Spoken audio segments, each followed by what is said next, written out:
and introduce them to our connection.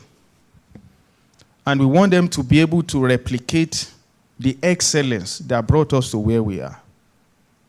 He was just talking, it was like God sent him to me because I said I needed to just expand my mind. So it's very important. It is very important. Why is standard entrepreneurial mindset important? Long before your skills are measured, you are being evaluated. The first person they will see is you, not your skill. Before you show someone what you can do, the pictures you have snapped, they will see you first. Oh, Gaspard, nice meeting you. They will shake your hand first before seeing your work. Then it is who you are that sets the stage for how your trade is perceived. Your unique presence is what turns your craft into something truly valuable. Do you make a statement with your presence? I was thinking of something, a scenario, while I was preparing this teaching. I said, come to think of it, you hear that maybe Obasanjo wants to celebrate his 90th birthday, and you are going to be the official photographer, and they want to engage you for that purpose, and you just show up in Ofi, in Agbada, with one sweet shoe, and you overdress for the occasion, and you just show up, and you didn't just hang your camera around your neck. You kept it in a briefcase. You prepared a special box for it. When you go there, you wore a glove to bring out the camera. You opened the box with your glove in your hand. You delicately brought out the camera as if you have just picked up an atomic bomb. You carefully picked it up, you unwrapped it, and you just brought it out. In fact, that show alone would have swept whoever has called you off his feet. What is he trying to do? But camera jade, but you are taking your time because you want him to value what you are about to tell him and the service you are rendering. And you didn't come alone. You called one of your friends. You say, oh boy, you be my boy today. Now you go carry the box. And he is ready. I've done it before. Somebody wanted to create an impression, and he called me. See, I have an urgent meeting today at so and so place. I beg, meet me up. Come with this, come with that, come with this. Dress in your best. And I did. By the time we landed, started, is it for this meeting that you guys said yes? They were surprised. They didn't expect we were more prepared than the person that invited us.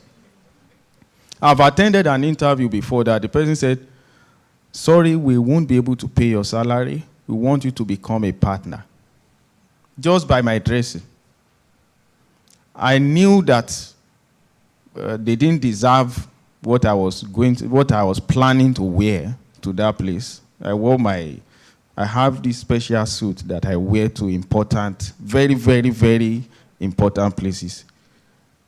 I almost wore it today, but I never took light.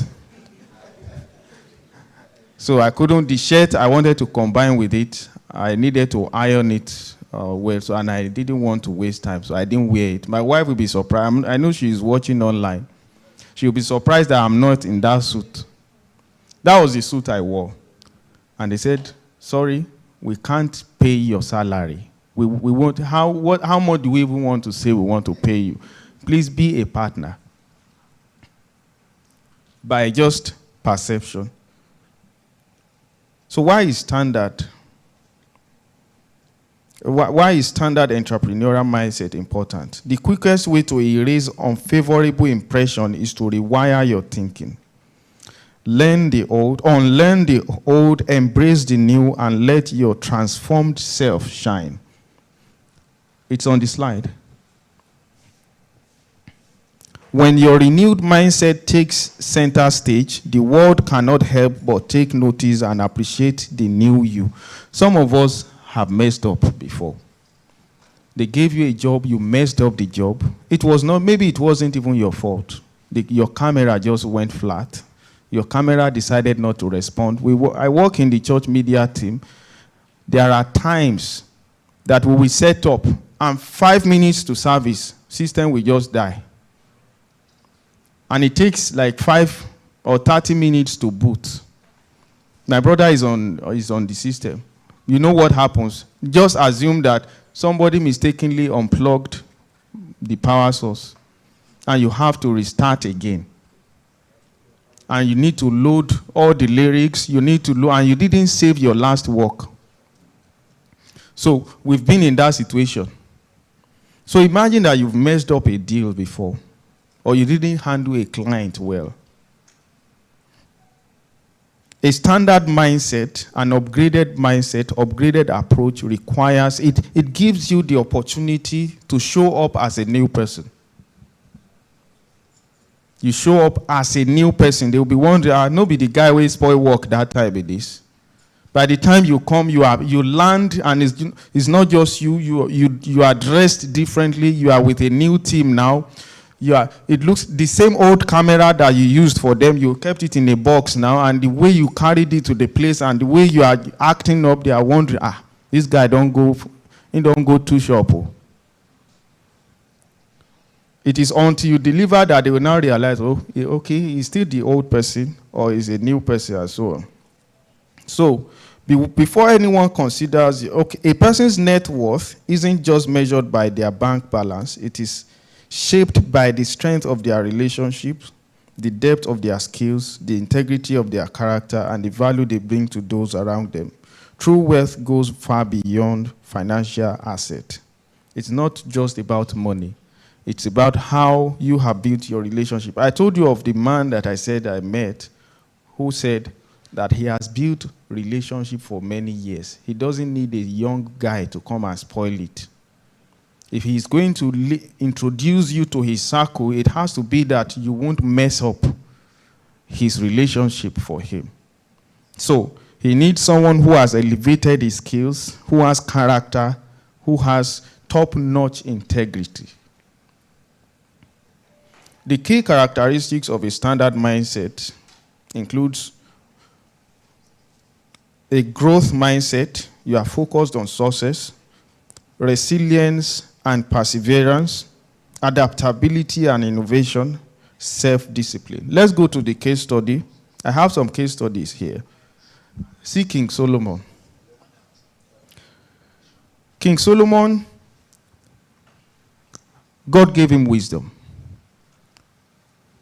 He chose to wield his wisdom, his God-given wisdom, within a meticulously crafted environment where every detail of his kingdom reflected his immense worth, fame, and influence. The very atmosphere spoke of his unmatched value and reward. Kings, queens, renowned merchants, and emissaries from far-reaching lands went to extraordinary lengths just to earn his favor and leave an impression. King Solomon.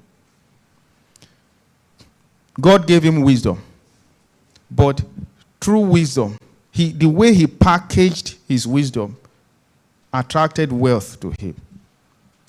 By the time kings came to his palace and saw that he is sitting on gold, he has golden lion here, golden lion there. All his maids are in gold. All his maids are wearing golden necklace. His princes, his servants, everybody is well-dressed. Now they are wondering, so how much are we now going to give this man? Maybe they wanted to give him 1 cow. Now they realize that no, we can't give him 1 cow. We have to give him 100. And as you are giving him 100, another kingdom that just came to observe the wisdom of Solomon is watching. Hey, they've given him 100 cow. No. For him to remember that we also came, we are giving him 200. Before you know it, people are competing over him. You hear that they bring caravan of gold, truckloads of gold. The Bible says gold became common, silver became common as stone because of one man's wisdom. If people enter your studio, will they agree to pay maybe 10K per shot? Or they'll say, I beg, collect 200 naira. No, there are studios you will enter that you will run away because you can't just imagine how much they will bill you. You know that their work here is not cheap. The moment you enter, you know. Maybe the camera, they use something to cover it, and by the time you are entering, they removed it, and where they told you to sit, the environment is even better than your parlor at home. And as you are seated, they brought you a bottle of wine. You are the one that will open it by yourself. It's not wine that they have served maybe 3 people and the remaining wine in the bottle is what they are giving you, like your own bottle. And your own bottle of wine. I'm sure your heart will be here. Because you'll be, hey, Bill, will I be able to snap here? And that was what King Solomon did. We have the case of Dubai too. Dubai is also a case study. One of the most intriguing aspects of the mindset that transformed Dubai, Dubai is the next one, is that Sheikh Mohammed bin Rashid, the city leader, adopted a mindset that embraced limitless ambition, refusing to be constrained by natural limitations like desert landscapes or lack of natural resources. Instead, they focused on innovation, world-class infrastructure, attracting global talent, turning Dubai into a global hub for tourism, business, and technology. And what is remarkable about them is that when you come to him and you say that we have a project, he will tell you that, but it has not been done before anywhere in the world. They've not done it anywhere. Oh, yeah, do it here. Said he wanted them to have the tallest building. He wanted them to have, they have their own, there's this amusement park that they have where you could go there and glide on snow, on ice. They have one of the best aquariums on earth. You can't bring your gold into the country. You will register any gold you wear into the country. It has to be documented that you brought gold. You pay duties for your jewelries because they expect you to come there and buy it, not to bring your own. And so on. So any dream that you conceive, the king would create the atmosphere, the platform for you to execute it. There's this man, interesting man that I like, Nusret. How many of us know this guy? Have you seen him before on the internet? He is more like an example of our own Mesuya. When he finishes, you know him, Nusret, that he will do like this. He will sprinkle salt on it. And by so doing, he needed to upgrade his craft so that people will appreciate him beyond being a Mesuya. So he decided to put his salt specially. And people started flying from all over the world. See his client base. Leonardo DiCaprio, David Beckham, Cristiano Ronaldo, Lionel Messi, Drake, Conor McGregor, DJ Khaled, Kylian Mbappe, Paul Pogba, Will Smith, Floyd Mayweather, Roger Federer, Puff Daddy, Neymar. I know somebody would. Usher, Jennifer Lopez, Naomi Campbell. Just 20. I made the list of like 20 of his top clients. Ordinary Mesuya. Imagine that a Mesuya in Nigeria is attracting global attention. And you can do same too.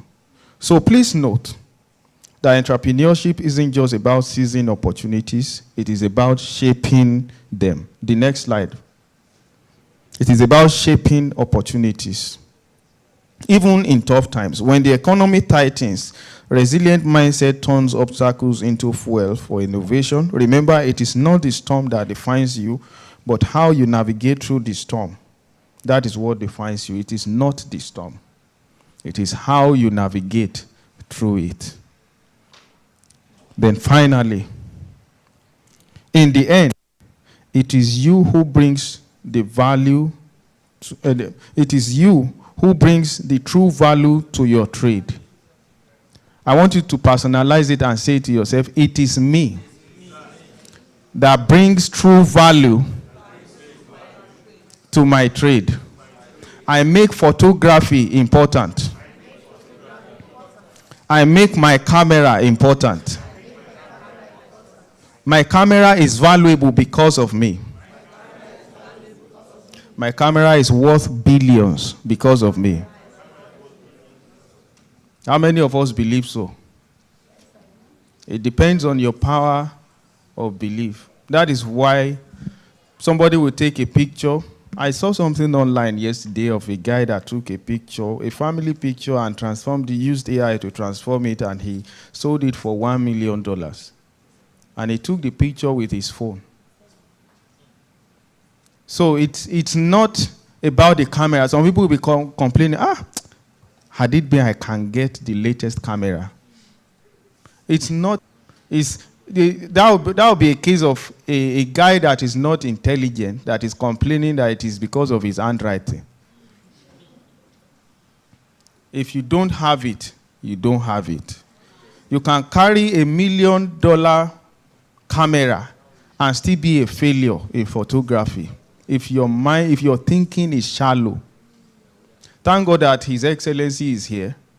If he is not valuable till now, if he is still not relevant, he will be ashamed to enter this place. If he is not still doing well, he will not have the confidence to come here. Because you say, all these boys. And that is why some musicians are complaining about the new cats. Because they claim that, okay, they don't even respect elders again. It is when you are a failure that you'll be complaining that the upcoming photographers are not respecting elders. There are old photographers, old people who have mastered their trade, that they still keep evolving. They are still evolving. They are not stopping for anybody. They are charging. They are moving ahead. And they are putting you on high jump. They are putting you on high jump. A time is going to come that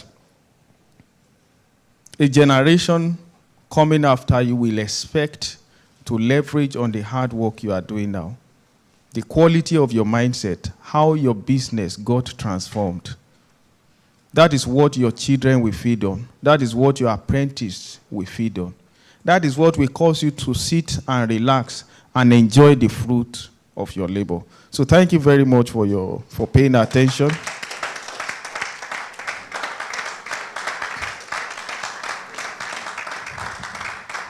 It's an honor speaking with you. If there is any question, maybe later.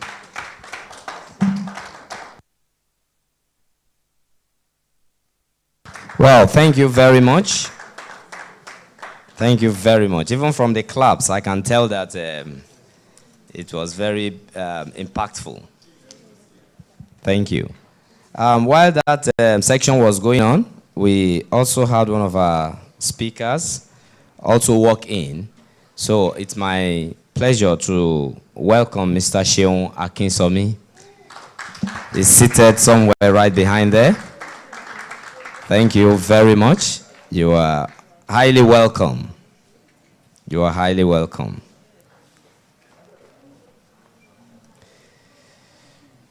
So very quickly, we will be having a word from our sponsors, briefly.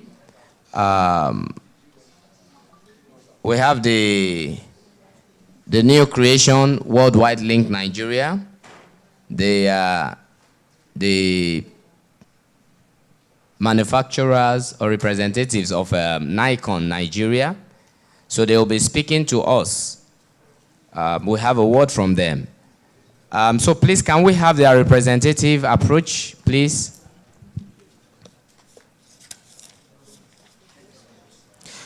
Okay, please permit me we also have another very important guest who came in while the last section was going on, and he is the Deputy Governor of LASPAN. That is Prince Adebanjo James Adekunle. He's also seated right behind there. You're welcome, sir. We recognize your presence. We recognize your presence. Very highly placed individuals in the creative industry. So please, can we have the representative of New Creation, one of our sponsors, to talk to us, please?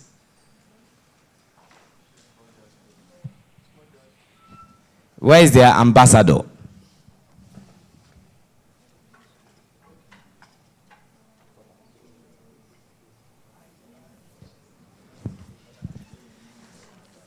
All right. While they are putting their acts together, shall we move on to, the other time I told us that we would be, just because of time, we needed to move fast, so we did not entertain questions at the time. So right now we'll have to come back to that. So I'm sure we have a few questions from the house, either to the first speaker or the second speaker, whichever one it is. So please, can we, I hope our speakers are still close by. So can we have the questions brought in now, and then we get reactions to them, please? You have your questions, you want me to have them and read them out, or you want the microphone, you want to speak into the microphone yourself? Questions, please. Question time. Okay. So please, if you can tell us who you are directing the question to, perhaps the person might just answer it, and if it's something we can take straight on. Yeah, thank you. You introduce yourself, sir. Good afternoon. My name is Godfirst, and I was G-First Investment and Company Photography. So my question goes to the speaker that just finished now. I want to ask him, in this present economy, how do we create more values for investment in photography? Thank you. All right. Thank you, sir. You said you want to know how to create more value for investment in photography. I think the first step requires that you should be ready to paint a big picture. I've come to understand that most of the investors out there, they won't key into your dream if they don't see the big picture. Paint it, make it clear. Let it be detailed enough. Let it, in fact, paint the extraordinary. I will cite an example. I always tell people, I said, God has given us equal gift of 24 hours. However, I like to use my 24 hours is my business, and I should be ready to bear the consequence. So if I'm going to do business within the 24 hours, let it be something that is worth it.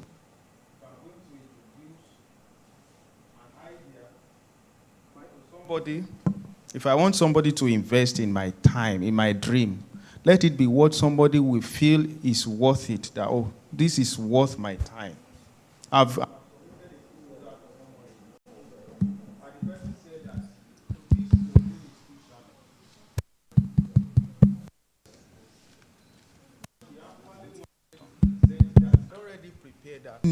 In fact, she was going to have a meeting with the Minister of Finance by weekend.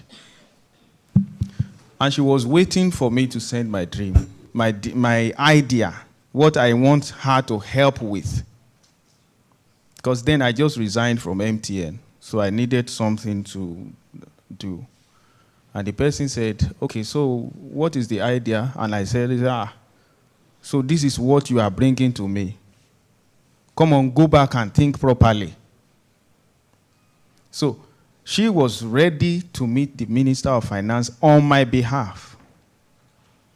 Then later again, I told her that, okay, I submitted an application to so and so, and in a multinational company that employs just one person per nation. And she said, oh, did you actually submit the application? I said, yes. Then she called the Nigerian representative. The person flew in from Abuja to Lagos because of me. We were still having that meeting when this person made the call, and the person flew in to Lagos. She left me in her office, rushed to the airport to discuss. By the time they will check, I submitted the application through a fake application link. And I wasted that opportunity. So what am I trying to say? If these are trying times, and you can't afford to waste an opportunity, you don't know the outcome of the meeting you are going for. The meeting you are going out for, the person you are going to discuss your dream with might be the person you have been waiting for. Let it be worth it. Let your business plan be worth investment. Let your proposal, let it be worth investing in. If it does not impress you, then it may not be able to impress your investors. So please, it's all about standard. Is it of standard? Will the person investing in it gain from it? And so on. So that is what I think we can do. Upgrade your mindset about the business you want to do, especially photography. Why should somebody pay 1 million naira for a shot? How will you convince someone to pay? Think about it. It requires a lot of thinking. Then, on what platforms are you going to place it? What story will the picture tell? And also, what reaction, what string will it strike in your audience, and so on? When you think about the entire process, you'll be able to have watched an exhibition, photography exhibition, where the person, just one picture, he spent about 1 hour talking about the picture. Okay. And he made hundreds of thousands of naira from just one picture. All right, thank you very much. Thank you very much. So please, while still on you, a question came in, but I just want you to answer it. I would have just given a response immediately, but the person wants to hear your voice to that.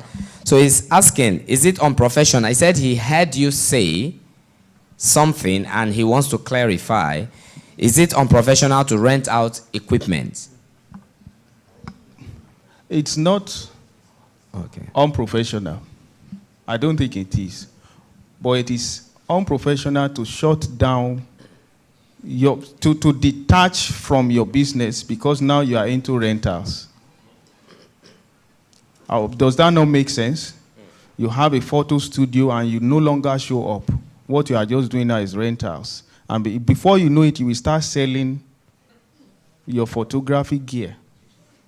So I think it's a big temptation. By the time you start renting, a time might come that you will also disconnect completely and start selling. Not to become a vendor for Nikon or Canon, but like you are selling what you have, and you are never having it back.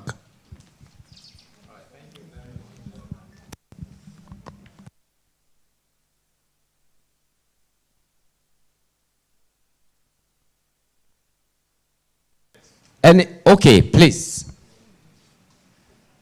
Oh, thank you. Introduce yourself and ask your question and tell us who you are directing it to, please. Okay, my name is Abiodun. Okay. I'm directing it to him. All right, please, go ahead. So I want to ask, the relationship between Nigerian content creator, the relationship between them, so, can it also replicate to this, our own media too? And how can we go about it? Did you get that? Yes. Okay, please. Go ahead. I think being a content creator, it's a trade that has been stolen from photographers and videographers too. It is originally yours. But perhaps you didn't look in that direction. Some ambitious young people have decided to step into that vacuum. I said something while presenting that you can set a trend. You set the trend and you become an authority. You become a consultant in it. People start reaching out to you, and it's a lost field. The only thing I think we can start doing now is to collaborate. Then sell something to content creators. Create a structure that content creators will key into. Mr. Gaspard would always tell me that you can't just snap pictures. Part of what I do is I set up digital portfolios for people. Those who don't want to pay make recurring payments on website, I can just set up something. I give you the link, you use it for life. You don't need to keep repaying, but it means that if anybody wants to get to know you, just send the link to the person will use it. Mr. Gaspard has seen me before working on some things. And he said, these pictures you are using, are they free? I said, yes. So you will the photographer uploaded free picture for anybody to use for free. I said, yes. He was concerned. So if you teach content creators how to monetize, the monetization structure that you guys have developed, that content creators can key into, and you have cameras too, you can start hyping your cameras, that there is this camera that does a better job than that, and so on. You can research, you can collaborate with manufacturers to develop something new. You can set up a research team that would then explore uncharted territories in photography that others can key into. You'll be able to develop a software for it or develop an app for it where other content creators can key into it. And when they key into it, you start earning royalties, or you set up a reward system for whoever would come and will place their material on your page. It's all about evolving and creating structures. If not, what is happening to the Association of Filmmakers now will happen. You know, they are fighting skit makers. They are saying that they have to censor skit before you publish. It is jealousy. It is. If they had captured that space before it went viral, and it would be a content creator would have to register before you can create content. But we have thousands of content creators that didn't register and they've made millions. So how will you tell them to come and register now? So let's start creating structure. Don't just talk about, I go one client side. What structures are you creating on your forum, in your forums for people to key into? That is what I think anyway. Thank you so much, sir. Any other question, please? Any other question so we can quickly take that and then move on to the next section? Okay, we have one at the back there, and that will be... Thank you. Hello, another question for you. Do you have a class where you can train? Please, can you... Good afternoon. Do you have a class where you can train? Because I like the way you took your own sections, and it's like you are very good in photography and also business and also just investment. I like, please, if you have a class where you can train or online, I will be very grateful. Thank you.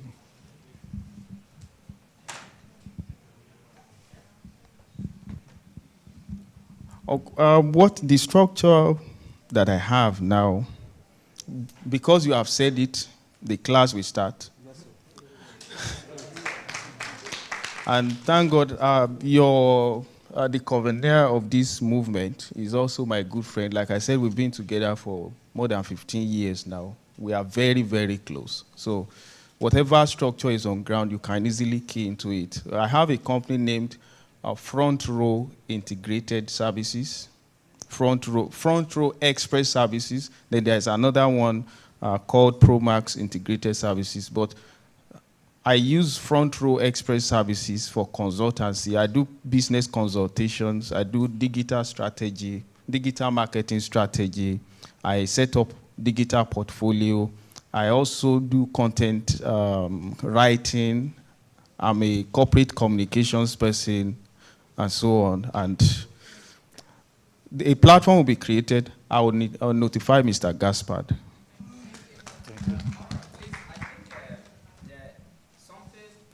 A question is begging for a clearer answer, and that was the one you responded to before this one. So the questionnaire had to get back to me to put it straight. I think his question is actually, what will you say to photographers being able to collaborate with each other to work together more like the content creators do? So citing examples of Mr. Macaroni and some of them that they come together, they work together, can you put in a word to the photographers? Okay, I think for photographers, if we put round pegs in round holes, I would want to discourage the possibility of you trying to compete with anybody. Instead, try to flatter your business venture. You are into photography. Like I said, you guys can collaborate to upgrade a studio in Lekki Axis, your collaborative effort for a studio. You can set up a GoFundMe for a studio in Lekki Axis. It becomes your commonwealth, a commonwealth setup in this axis, another commonwealth setup on the island, another commonwealth setup maybe across the country. Now, if you want to do a showcase, that is where you are taking the person to. Whatever is made from that place goes to the common purse, and everybody benefits from it. If you have your big job that you can't execute in your studio, you can take it there, and you pay a certain percentage to the management of that studio. It will have a collective management. You are going to select the president, the secretary, or whatever it is. You erect a structure around that movement. Because the only tool you have is your camera. And you need to create a platform for where your camera can be seen and appreciated. If you can't do it alone, there are upcoming photographers here, or there are some that are frustrated. Maybe they are thinking of even quitting. But initiative, it becomes like a pension plan for photographers. So that when a time comes that you can't you can't run around again, the Commonwealth Initiative is still working for you.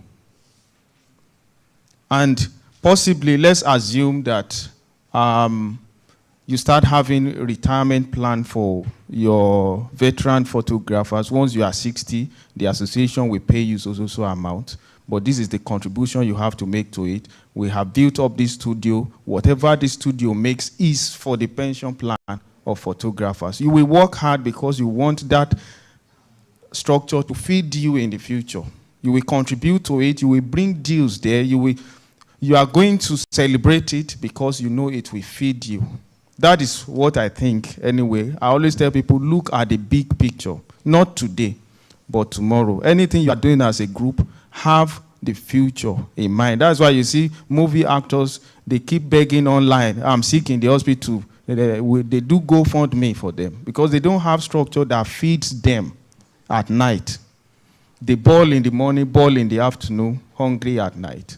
So secure your night. Set up structures. A Commonwealth Initiative for photographers.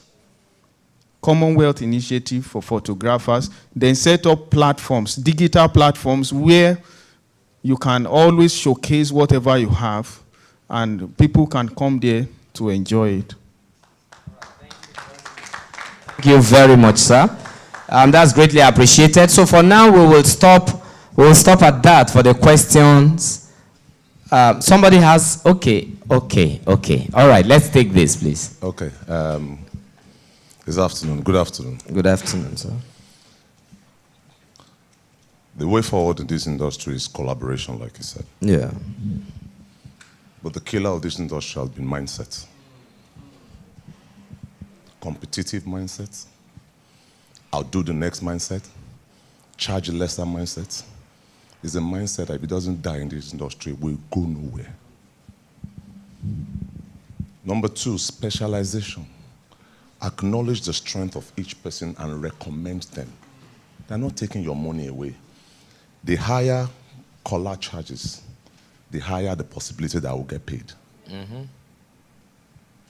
1994. I don't know who knows Nitin Patel. Some people flew into Nigeria to do black and white photography. I used to work with Nitin Patel then. He picks up his phone, was landline then, calls Don Baba. Don Baba at that time was the #1 black and white photographer in this country. He could have done that job. But he says because this was an international deal, he wanted to be sure that the best hand gave the best quality that could earn the best amount so that tomorrow, anyone that comes that path can earn that much. So he recommended them to go to Don Baba. I remember that incident. I was a young photographer. It didn't leave my head. So I called him and I said, why did you do that? He said, the quality of work they have, we have to present our best hand here now.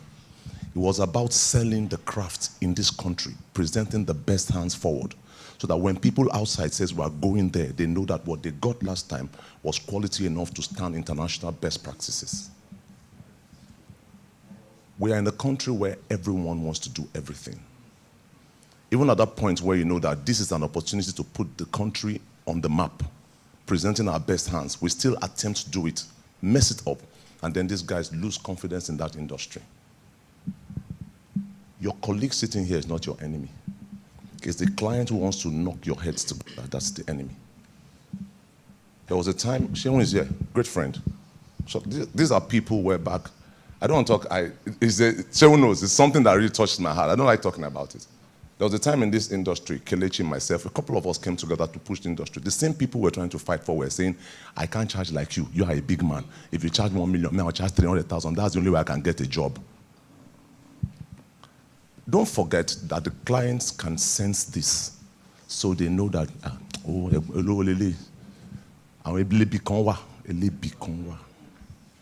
and they bring you in and you get the job done. If somebody has called you to work somewhere, and you know, there's no client that just woke up and started using photographers. There must be a history of people they've used. Why are they not calling them again? You are not bothered. So if I get to a place now, I remember an incident that I called. I don't like mentioning names. I got to that company. I was going to shoot. I think it was Kelechi, whether I was shooting. So I said, this company, I was talking with Kelechi one time like this. He showed me some images from this system. So I called him. Meanwhile, I charged him. I was very happy that I charged big money. So I called him. He told me an amount that was a bit lesser than mine. So I felt that, okay, I've upped the game. I didn't up the game anything. So I told him, what did you give them? Are you following me? I could have charged more, but I'll be working like a dog ass. So I called him. He told me, give them, 5 images to be used for 6 months? Me, I was going to give them like 100. They will use it for eternity. So the guy had ways of making money again and again and again. He tell me one off me. He will be richer than me and I'll just be broke after 1 year. I don't own it. Do you understand license? Do you understand rights?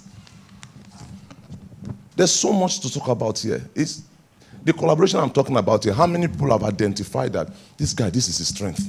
How many of you can they call now and you say, okay, I can recommend somebody to you? You know, go recommend now. You need the money. Why jack money? So the moment we start understanding that, see, we need to specialize, understand people who have created a niche in that industry, who have the strength to present us on a great platform, then we'll move forward. Nobody is your competitor here. It's the outsider who would rent a hall for 5 million. Pay caterer. Some of you don't even shop for dinner. There's a photographer about. Do you understand? So when you see yourselves, when we see ourselves, what should we be looking for is what do you do better than me? So that when that platform presents itself, I can recommend you. Sometimes walk away. Oh, Niku. You will not die.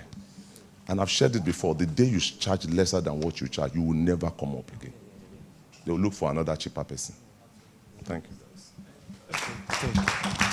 All right, thank you. Thank you. Please. That was a great one. And for the records, please, the man who just spoke is also a veteran in the industry. And that is, we call him PCRiC. Please permit me. Please, let's put our hands together for him. He's a veteran. He's someone who has also been in the industry for a long time and has also paid his dues. And is one of the persons that is worth emulating. Thank you very much, sir. We are honored to have you in our midst. So please, as I keep identifying some of these people, I would also be mentioning their names. Thank you very much. So quickly, let us go to the next item, which is going to be more like a panel section, but is actually going to take the form of an interactive section, in the sense that there will be no direct questions, because the two people involved will have a communication. It will be more like an educative forum, and it will not leave the audiences out. We will expect that while that section is going on, that the audiences may also ask questions, so that it can be two-way traffic, if you permit me. So we'll be talking on setting standard in the creative industry. And this is one thing that is very key or germane now. You know, somebody was talking about, one of the questions that was asked, you know, borders on collaboration. And he was citing the people who, that's the videographers and all that. And he wants such a thing to continue among photographers. One of the problems we have as photographers is that even though we have fested with this spirit of competition, a lot of us just want to do it our own ways. So there is really no standard. A will charge a particular amount, B will charge a particular amount. And then when we get to the clients can play games with us. They want to know which one is cheaper, and then they would use that to, you know, interact with the other person. And this has been one of the greatest, you know, undoing that we experience as photographers. So this section will help us, you know, examine setting of standards in the industry. So I have the pleasure of welcoming one of our special guests to do this section alongside my humble self, and that is no other person but Kola Oshalushi. So please let us, with a round of applause, welcome Kola Oshalushi to the platform. And while he's walking up his way, I will officially read out his profile to us. Kola Oshalushi is a creative photographer with an eye for details and documenting moments. He is based in Lagos, Nigeria. He is one of our panelists at this edition of PCRiC 9.0. Of course, you see him seated. And the topic to be discussed is setting standard in the creative industry. Kola is currently the director of creative at Insigma Media, a leading photography and content creation company positioned to adding value and building Africa's largest content creation company. As the convener of the Business of Photography Conference, BOP, West Africa's largest photography conference, his drive for human capital development is evident in his continuous provision of educative and knowledge-sharing opportunities for creatives. Kola Oshalushi's widest published books includes commissions across 3 continents and spans across events, portraits, fashion, lifestyle, and advertising photography. His success lies in his continuous pursuit of timeless ideas and imagery that constantly evokes thoughts and emotions. And you can follow his works at Kola Oshalushi on all social media platforms, or you visit www.kolaoshalushi.com. You know, I think that sometimes when we read out profiles like this, it doesn't really carry enough strength of who these people are or their true identity, like when you see their works. He's one of the respected top photographers in Nigeria. Please, can we put it up together again for him? Now, while the PCRiC was actually adding his voice to the thoughts, one of our special guests also walked in, and that is the person of Agoro Adekola. I think he's seated somewhere around, please. Thank you. All right. So I'll be running this section with him. I've already introduced myself. Personally, I don't have a very large profile. Just, I have a profile as short as myself. So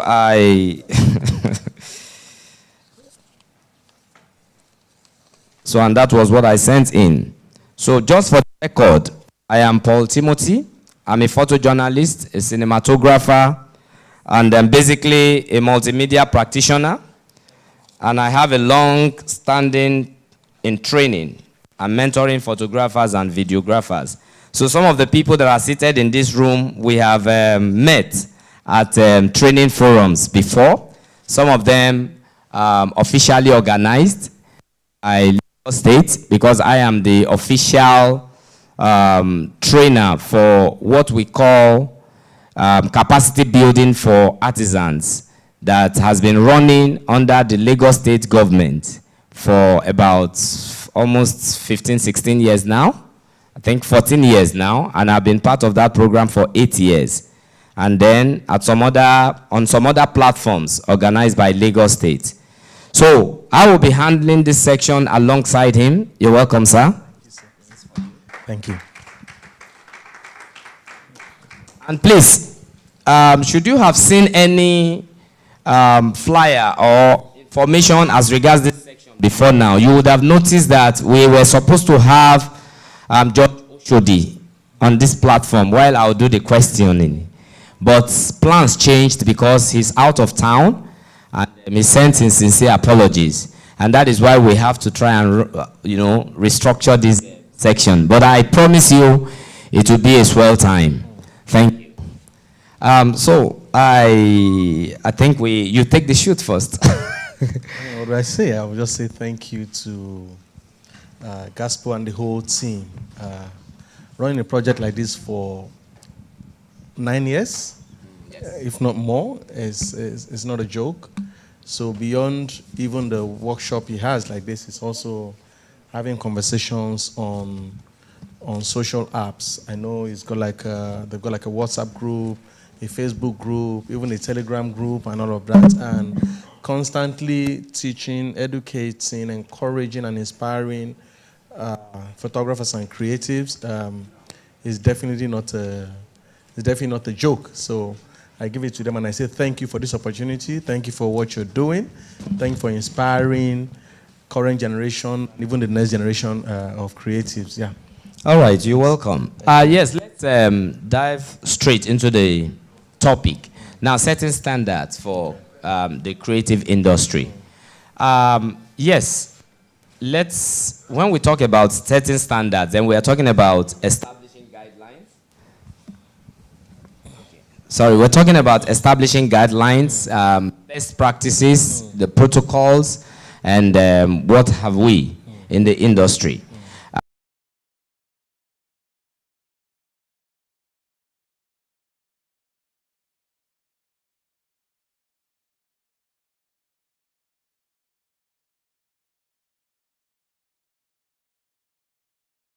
You say about standard? So I know a lot of people want to come at me for this. So, but there's no structured photography industry in Nigeria. So I think we need to understand that. There are people who have learned the art and continue to work in that space or a craft. But when you talk of an industry is a combination of so many things put together before you can call it an industry. Because for you to say something is an industry and not just one subset of a profession, it means they're other part of the value chain. So what's happening in Nigeria is that we have people who call themselves photographers, and then they call themselves photography industry. So I think that's where we think we have a problem. An industry also needs what you call a standard. If you want to go by definition, what's a standard? A standard is a measure by which certain things are compared, and they must be at par with to be able to fit into that ecospace. So when you have an industry, you should have a standard. So when there's no standard, there is no industry. So I think for us is we have professions or professionals who have been doing certain things. We have artisans. And I'm sorry I have to say this. Okay. Forgive me, sir. Right. Sadly, Lagos State sees photographers as artisans. Artisans. So who are artisans? Now, there's nothing wrong with being artisans, but how do you define artisans? Yeah. So in other part of the world, artisans are recognized. But before you can practice as an artisan, there's a degree or level of qualification Yes. or certification. Yes. In London, in name of the advanced world. Yeah. So they have artisans, your plumber, they're certified before they can say they're plumbers. In Nigeria, do people get certified? So in reality, we don't have an industry. Because another problem is there's a low entry level. Somebody picks up a camera. I mean, gone were the days when, Mr. Mike was talking about when there's a process, You need to understand what a fixer is, what a developer is, what a darkroom is, what red lights are used for, when and where to put film. So you must even understand bit by bit what your aperture is, your ISO is, your speed is. You understand? In relation to the kind of film you use. So there's an extensive body of knowledge that goes into it. So you don't wake up any day. In fact, even then, when it was the practice of apprenticeship, there was still a level of education you must attain. But then come to it now. There's a delete button. Just keep trying it. Work. Do 1,000. Out of the 1,000, at least 3 go work. Just delete the remaining 997. Yeah. And then you're fine. That's digital. So the moment there's a low entry level, then there comes a problem of standardization. When there is no standard, there is no industry. So the first thing is, do we even have an industry? Now, it's slightly different from association. I'm sorry. Yeah, no. Okay. Actually, I wanted to come in because my conscience keep pranking me if I don't say this also. Okay. Because I think when you mentioned Lagos State classifying the photographers as artisans. But there's nothing wrong in it, though. Yes, I agree. But I think I need to speak to that, being that at several forums I represent Lagos State at that level. Lagos State actually is doing so much. And it is not as if, what makes an artisan? You've mentioned some of those things. There is need for certification. At least there is a minimum standard. One of the reasons why they recognize photographers, not just photographers, even the videographers, as artisans, is because they see them as professionals in their own right. Knowing that there is an association that they belong to, they believe that they would have done the due diligence to be members of that association and that they have their internal mechanisms for trainings. Take, for instance, you have LASPAN, that is one of the photography association, especially the major one recognized in Lagos State. Absolutely.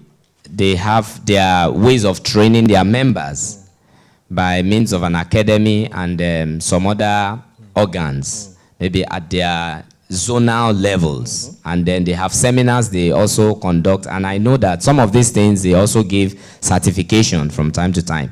And then for the Lagos State, when they bring them together, they give them this, they offer them this privilege at least once or twice a year, where they bring them together. That is all recognized associations, and by that, it means those who actually pay their taxes. So they bring them together under the program they call capacity building for artisans and tradesmen. So they conduct a training for them, intensive program that lasts for about 8 weeks. That's about 2 months. And at the end of it, they give them 2 strides of certification. One, for participating in that program, and then they also introduce them to what they call trade test, which is another professional certificate, which is also recognized internationally. And by all standard, I stand to be corrected, even when you are looking for contracts, they would require that from you, the trade test. It comes up most times. So they offer them such certifications too. So that is one thing about it. So I think they are setting a standard in a way. Okay. So let me just clarify that. So thank because I'm sure we are live and thank you for your clarification. All right, thank you. So before you put me in a situation where they will say I'm against the government, you know I'm a Lagos State taxpayer as well. Yes. And I don't want them to increase my. No, for talking you don't pay tax for talking. No. I don't want them to increase my value of evaluation at the end of the year for my personal assessment and my company. So, but you see, we need to get some things right, and we need to be very sincere. Yeah. So, if we're talking of standard and industry, so there's so many conventions that needs to go into this. Yes. I give it up to LASPAN as an association, as a body, and how they've been resilient all these years trying to bring standard into the industry. And beyond that is also how much capacity LASPAN as an organization has built. You know, I give that to them. But there's a lot more that needs to be done. If we want to prep ourselves for the future, where the future is about competing on a global scale. Governor just stepped out. You know, I'd have loved him to be here. I know he dragged me. His deputy is there. Oh, yes, sir. Thank you, sir. Another ESCO members.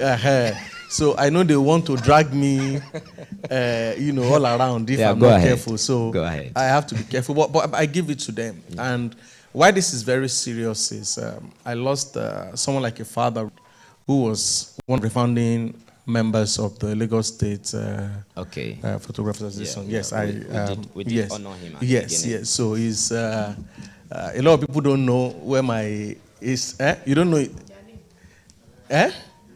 I think I don't know if you know him as Mr. Abe. Yes. But he used to run way back then Abbey Morocco studio. Yes. So a lot of people don't know, you know, we're related. Really? Oh yeah. It's literally my dad, technically. Him and my dad grew up as childhood friends. So those were like the two family friends I've known. So Tosin, for those who know him, his son, Yemisi, for those who know them, they are my cool childhood friends. So that's great. Technically, I understand and, you know, I've been part of the industry, you know, from time immemorial. In fact, my birthday picture, my naming ceremony picture, he took it. Yeah. My first year birthday picture, he took it. So that's how close we've been. But you see, when we talk of standard, and when we're talking of industry standard, it's where we all need to open up our minds and begin to identify where we want to go. Do we want to stay the way we were? Thank God for fantastic speaker, Mr. Bolu, right? Mr. Wale, thank you so much. Amazing session. In fact, I found it hard to stand up and go out because, you know, I kept listening to him. And he said some things I could really pick, you know, given the narrative of that man who was selling his equipment. And he was complaining about irrelevant. I'm sorry I have to use the word irrelevant. But you complain about irrelevance when you have made yourself irrelevant. Technology has come to stay. You either take it or you leave it. Professions will die. You either take it or you leave it. How many people are typists now? Imagine if you were not a typist 20 years ago. Yeah. In fact, they didn't call them secretary. They later upgraded them to secretary. But the first thing is typist. Typist, yes. So how many of them? In printing, stenographers. Where are they now, per se? Do you know?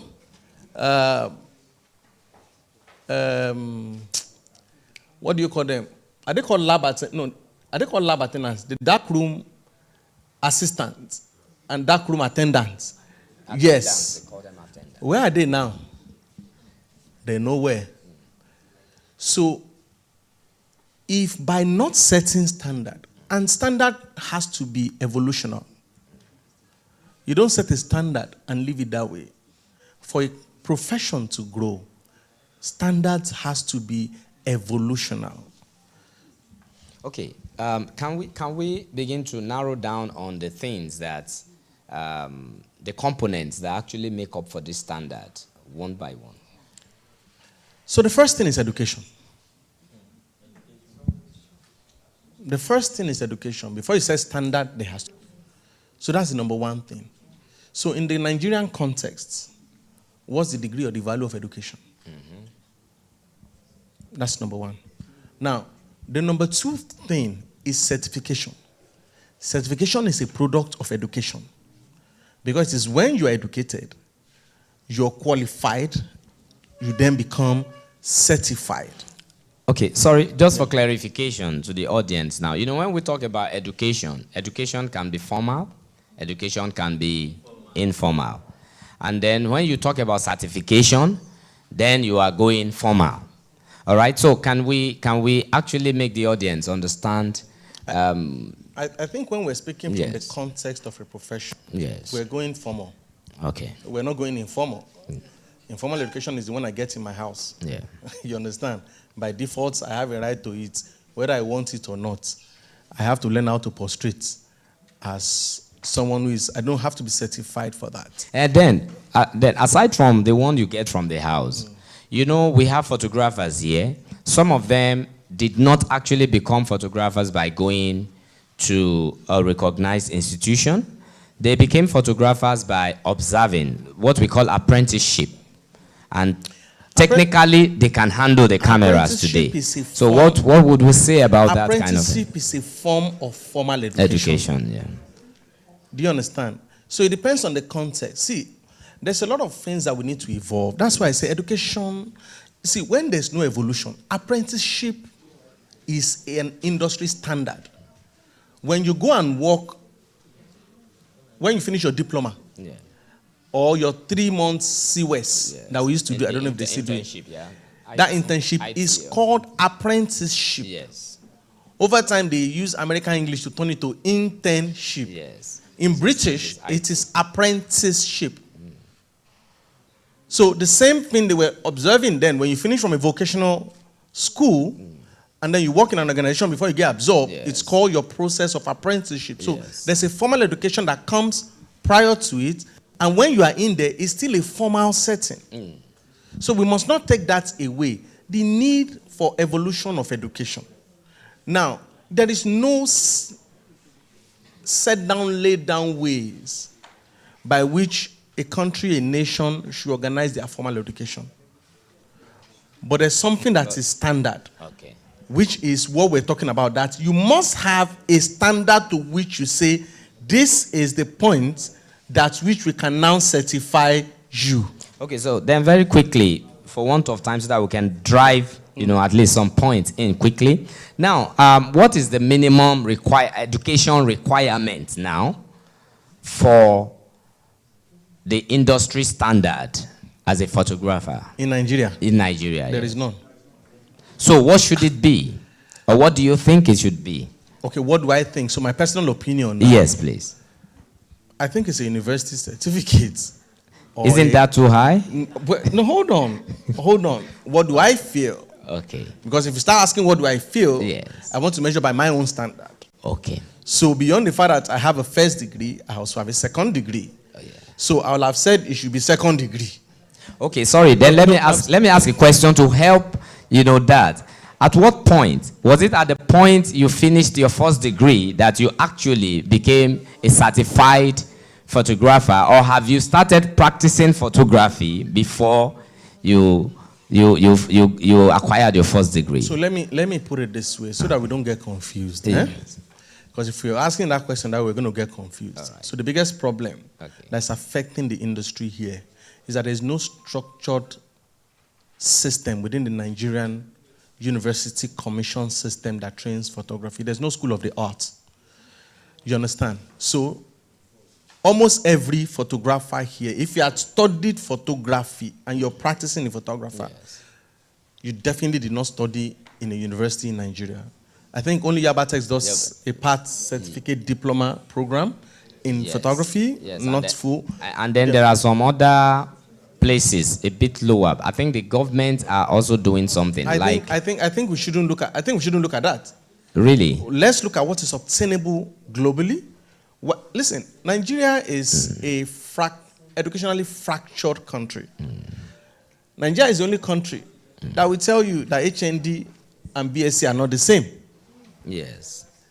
Now, if you now say ND is not even anything near BSc, if you now say you have an education certification that is lower than even ND, where do you place? Do you understand? So these are the things. For you to have straighters, you must also understand what's obtainable here. Now, why do photographers have problem that they are not valued? Because they say, is it not just photo? Is it not just to pick up the camera? Why do you think some of the photographers get well paid? Mr. Mike is talking there. My brother, Mr. Shen, is talking there. We talk about Kelechi and all that. Do you think some of them are being paid because they're just doing photography? No. One of the things the armor they put forward is, number one, whether you want to hear it or not, they are university graduates. Nigeria respects that. So they are talking to you from the context of, I went through the 4 walls of the university, so whatever you want to say, talk to me the same way you talk to somebody who went to a law school, who went to a medical school, who did 4 years and served the country. That is my first arm that I'm bringing forward. Then I now say, well, over the years, I also moved within my career and studied photography. But imagine if I can come to you and say, listen, I did my 4 years or 3 years in the School of the Arts. I have a B Arts in photography. We are on the same level. So if you are talking to me, you're talking to me like you're talking to a bank professional. Or you're talking to a lawyer, because I am a master in this space. Or then you're going for an advanced degree, you're going for a master's in photography. The same way you get a master's in fine arts, a BSc in fine arts. Now, these things are deficient and are not available. So it makes it a bit difficult for you to now start talking about a standardized industry. Even when they sit down, like I said, Nigeria is... a few years ago, I studied laboratory science. And one of the biggest problems that the Association of Medical Lab Science were having was that it was called the Association of Medical Lab Science. And they were awarding associates. So in the hospital medical system, they were seen as second-class people. Till Professor, I've forgotten his name, got into the house, into the federal house, and pushed for a bill to upgrade the Association of Medical Lab Science to the Council of Medical Lab Science. Automatically, when they became a council, every qualified associate was given the opportunity to write an exam to become BMLS, Bachelors in Medical Lab Science. That is why now, when you go into an hospital, a scientist, a medical lab scientist, is on the same level as a medical doctor. Before then, they called them relegated. In fact, they were in the same class as laboratory assistants. And laboratory assistant that time, you have to spend 3 years to become a lab assistant. You have to spend 5 years to become, because you have to major to become an associate of medical lab science. So for me is, we need to now look at, for us to stay standards, we have to also start looking at what's obtainable first in the ecosystem that we operate. 2 is, what are we doing to bring photography to become a profession? I'm sorry, that's why I said not anything against Lagos State, but I'm also trying to say that when what you do is classified as artisans, they've placed a barrier on you. You're not a professional. So a barrier, a cap has been placed on you. So we need to be very careful when we are interacting in this space. Yeah. You understand? Yeah, that I'm with you. Otherwise, at the end of the day, you will not have to say all the photographers under last span that has been there for years are artisans, okay, and cannot be seen as professionals. So they cannot be treated as professionals. Do you understand what I'm saying? Now, my honorable governor has a master's. He's pushing for a PhD. Do you now call him an artisan who is not professional enough after how many years of education? So these are very strategic conversations we need to have in the right room and the right places. That photography is not, I'm sorry to say, Okay. we're not vulcanizers. I'm not looking down at that. We're professionals. Professionals. If it is seen, I mean, Don was talking about, what's the photographer's name on Broad Street then? You know. Listen, we have to see ourselves beyond how we're seen. Otherwise, we cannot sit on the same table at the very top. Global, yeah. You understand? Yeah. Nothing stops you from, I mean, I can thank God. I'm sorry No. you know, when I talk about it, I get honestly, yeah. I talk, The energy again, there, I honestly understand. passionate. Yes. Is, so imagine, Okay. after my BSc, my MBA, because I'm a photographer, I cannot sit in the same room. I mean, for years while I was working in medical practice, I had interns that were IT students in university coming as my students. How do I now say, because I'm a photographer, I don't measure up? Because that's what you're telling me, that because I'm a photographer, I'm an artisan, I am here. So even though I have a degree, I am still here. So I have to be seen as a professional. So we need to start having conversation. How do we start School of the Arts? How do we have the Nigerian University Commission create a curriculum for photography so that constitutionally, I'll bust your bubble. Till more recently that I started getting into certain rooms to have certain conversations. During COVID year, when the government wanted to meet with people in the creative sector to have conversation as to how to intervene in that sector, photography was not mentioned. Because they were not seen as professionals. But the film producers, whatever, those in the film industry, they were Because there's mentioned a at the time. school, Yes. there's a national school of film in Nigeria in Jos. And they are awarded full degree. There's a degree for theater arts in Nigeria. And it is recognized. So they were called into the same room to have a conversation. But photographers were not. Okay. We had a meeting with not until recently, how many of us were called? And we're not called. One of us was not called because the photographer was called because he was a business person working in the photography ecosystem. And when we had a conversation, and they were saying, okay, they wanted to introduce policies to the government, not even this government, the previous government, about why photographers should be seen as professionals. And we sat down in the room, and I was shocked. I was like the only professional photographers. And from all that is represented in the Nigerian Copyright Act, revised and review, has nothing to do with photography. What we are pushing for now, I'm sorry, I just gave you passionate. I'll wrap this up. Yeah. What we are pushing for now, that some photographers are riding on, the part of the law that talks about you cannot use foreign models, you cannot do this, it wasn't pushed for photography. It was pushed by the advertising agencies that saw a decline in their take-home because companies were going abroad to choose models. So everything that is being created has nothing to do with the photography industry because we do not have a standard that we can go to government and have a one-on-one engagement about the industry policy. Okay, then let's just try and hone it home. I see the passion. And then, you know, we are trying to walk to a solution, right? And the solution is not something we can, you know, especially when it has to do with education. We just have to start from somewhere, give our people direction, and then lead them through. I, as a photojournalist, I can say I'm a journalist because I am certified. I'm a product of NIJ. NIJ, that's Nigerian Institute of Journalism, yes. Okay? So, and that's because I did professional photojournalism course, PCPJ 1 and 2.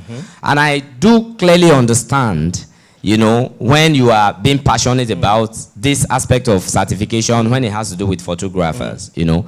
But the greatest challenge we have today is that most of our institutions, they don't offer this course where people attend and then, just like for any other course, maybe get their BSc first degree or whatever. So it's very difficult. Now, what do we do in our present circumstances? It is either the associations begin to set up institutions that can be accredited by government, and then they run it, or we push that government now accredit these courses into, you know, the school curriculums. You know, that's one way. But another thing, that's why we also try to draw a conclusion on that, then move to other things, which I must also pass to the house, is that at least, because when we begin to look at the education degrees as what actually should make you qualified to be a professional photographer, I think it is way too high. Education is in stratas. You have primary, you have secondary, you have university level and all of that. Now, at what point does one become a professional? Once you get to a college level, anything from, you know, a tertiary institution level, diploma, you should say you are at least a professional. And there are still places where you can get such certification as a photographer. And I will still continue to say, permit me if I mention Lagos State again. Now, Lagos State has a ministry, which is called Ministry of Women Affairs and Poverty Alleviation. They have their skill acquisition centers, and they are accredited. Their courses are accredited. Photography and videography is one of them. You know, the body that accredits institutions, vocational institutions for certification is, last Feb, which is Lagos State Vocational Education Board. And so they co-sign that certificate, and it is recognized. At least it is a good starting point. So I will encourage that people, because right now, you know, when we keep hammering on education, it scares people. It scares Nigerian photographers. It looks like if I can speak good English, I can be a photographer. If I don't go through the four walls of, you know, education, especially at the university, I can be a professional photographer. But I do not think that it should be like that. Education is in stratas. There should be minimum level, and then there can be higher level.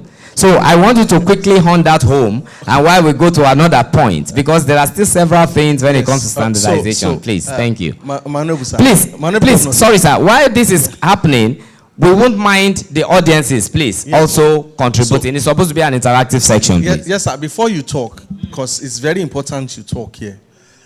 Before you talk, listen. We have to be very careful. Education is not going to scare you. So we have to be very careful. Yeah. Let's not talk like them, so that we're not seen as them. In Nigeria, anything not certified on a national level is not certified. So let's be very careful. If Lagos State accredits a polytechnic or a university now, just mark who go and use it to work in Lagos State because you are not recognized anywhere else. That's why we're a sub-state under a national entity. So if you're talking about what Lagos State gives, there's nothing wrong. What Lagos State is doing is building capacity within Lagos State. What we are talking about is having professionals that can operate globally. So, what is global best practice? Do you understand? The state of New York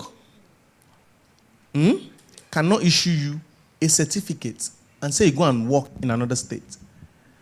The University of the Arts in Atlanta and the film school in New York is certified under the whole of America's academic art structure.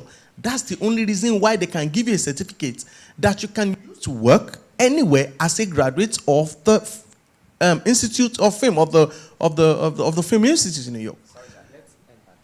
Yeah, I will. I will. So what I'm saying is, let's be very careful the direction we're going. We're here to talk about standard, and we're talking of a national standard, a global best practice that you and I, irrespective of where we're coming from, can sit on the same table and say we are photographers, and we fly to Japan, and we're able to say we are photographers because we've gone through the rudiment. Listen, we didn't start photography. It has started since. Now, it's an imported, one way or the other, culture. So there is a standard. That is why you have the ISO. So a lot of people don't know what ISO means. It's not just a setting on your camera. International Standard Organization for Exposure. You understand? That's why you have it on your camera. They call it ISO. It's an international standard. So there is a standard. Do you understand what I'm saying? So please, let's be very careful when we say that. Okay, thanks, Mr. Shalusi. You know, we spoke 2 years ago on this same thing. I spoke with him 2 years back. And we found that really, whether you like it or yes or whatever, education is jamming. It's just basic. You can't run away from that.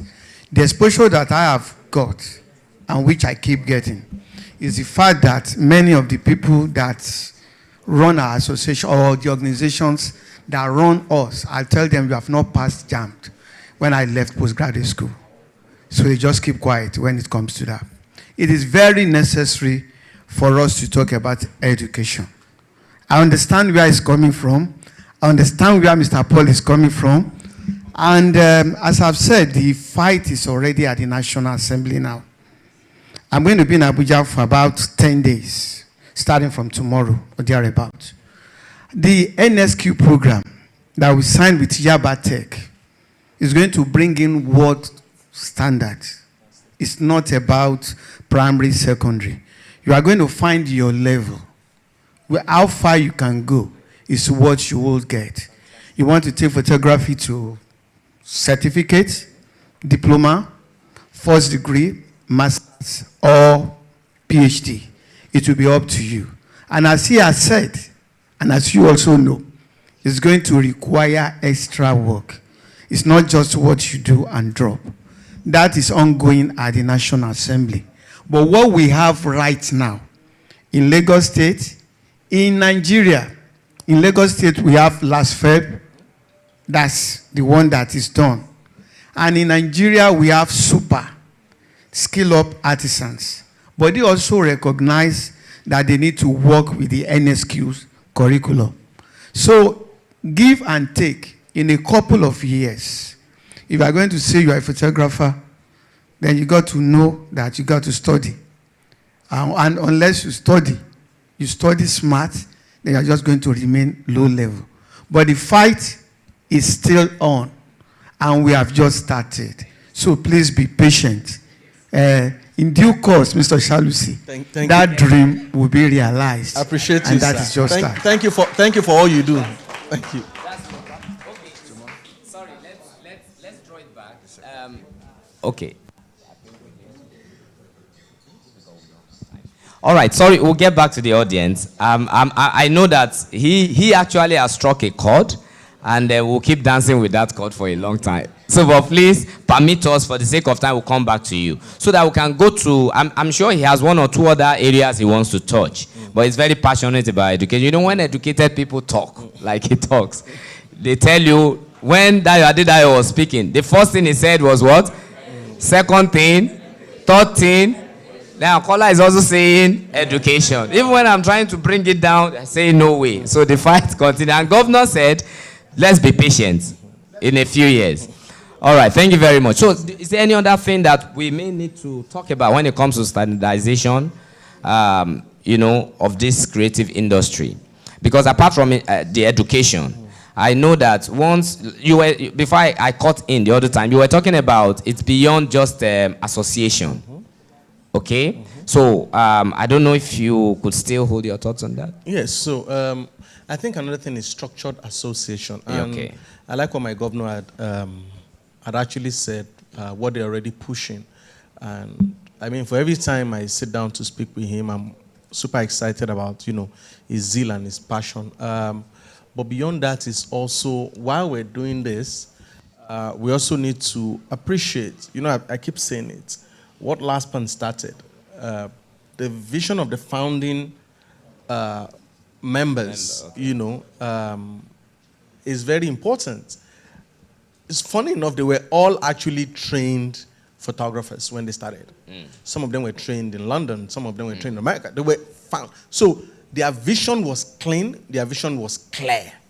I mean, it could have gotten diffused or, along the line, but their vision were clear. And it will bring me back to collaboration. And then why we should endeavor to be part of something bigger. Association is important. Collaboration is very important. I'll chip in from what that man said, and I'll spend just about 40 seconds so I don't dwell on it. When he talked about collaboration, should there be collaboration like you have in the content creators? He said it already. Yeah. Should we go the route of the skit makers and the like? I think we should go farther than that. Collaborate. You understand? Come up with ideas. In the midst of collaboration and coming up with ideas, you get to find fresh things. You're a studio photographer. That's all you do. There's another person whose love is outdoor photography. Why don't you both come together and create a series called the Outdoor versus Studio Photographer Series? And then both of you come up with something. And harness his audience and your audience and reach a wider audience.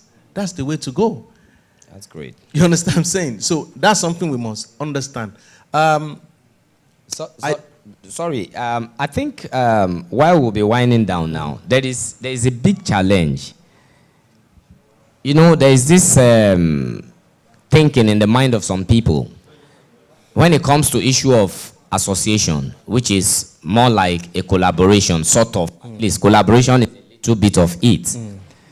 People ask this question, maybe because associations have not been very effective in Nigeria, if you permit me to say that. I stand to be corrected. What benefits should associations give to photographers? Because now we are talking about bringing them together, making them work. Of course, we have a lot of LASPAN people here, but there are still a lot more photographers out there that don't belong to any association, and they practice photography. Now we are talking about set standards. And how do we set standards if there is no recognized body? Okay. Empower to do that. So what's benefits? Okay, so I'll be very careful the way I put this, because all of us might not understand.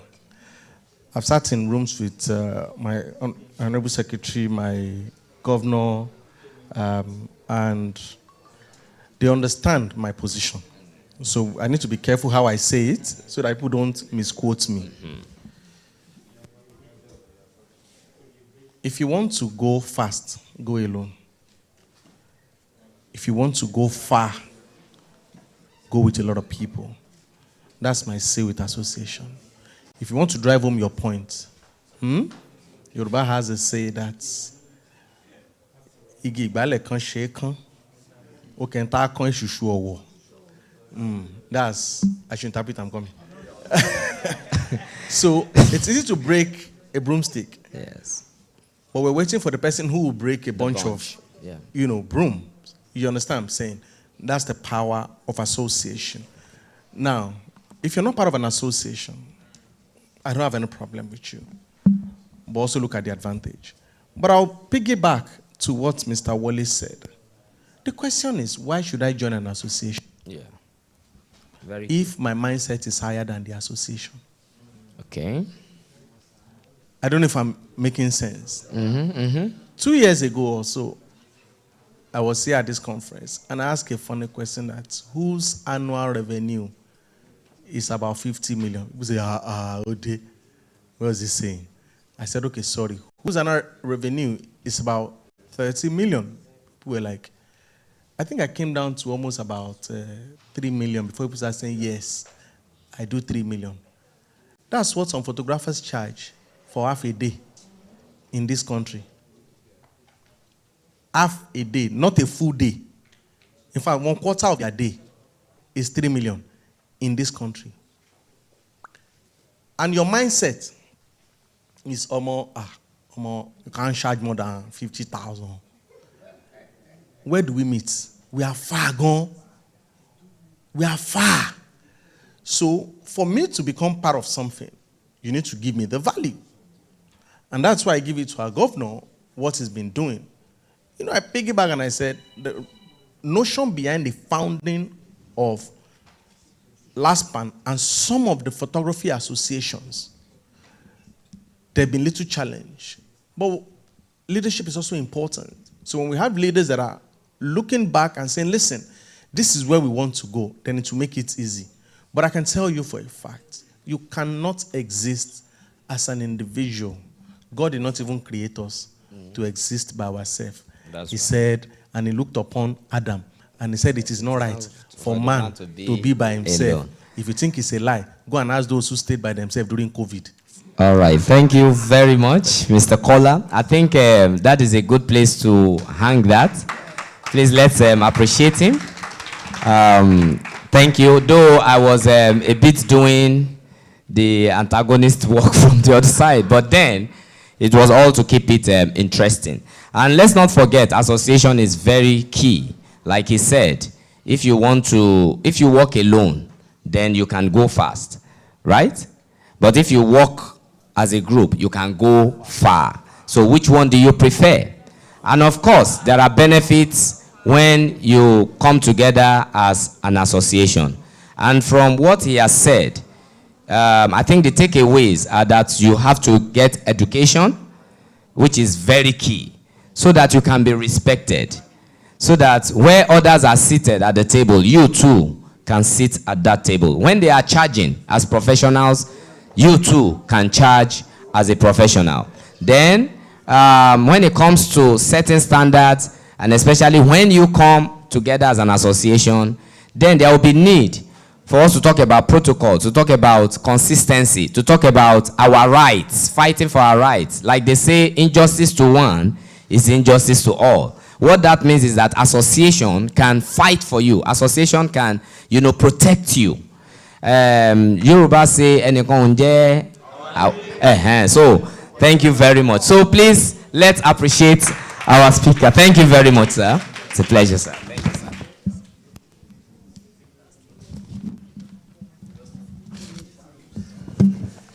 I hope we are good now. Are we? Somehow.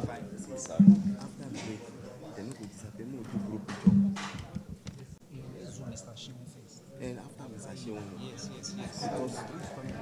Okay, let's return this. Share my acting fund. I think that's the network.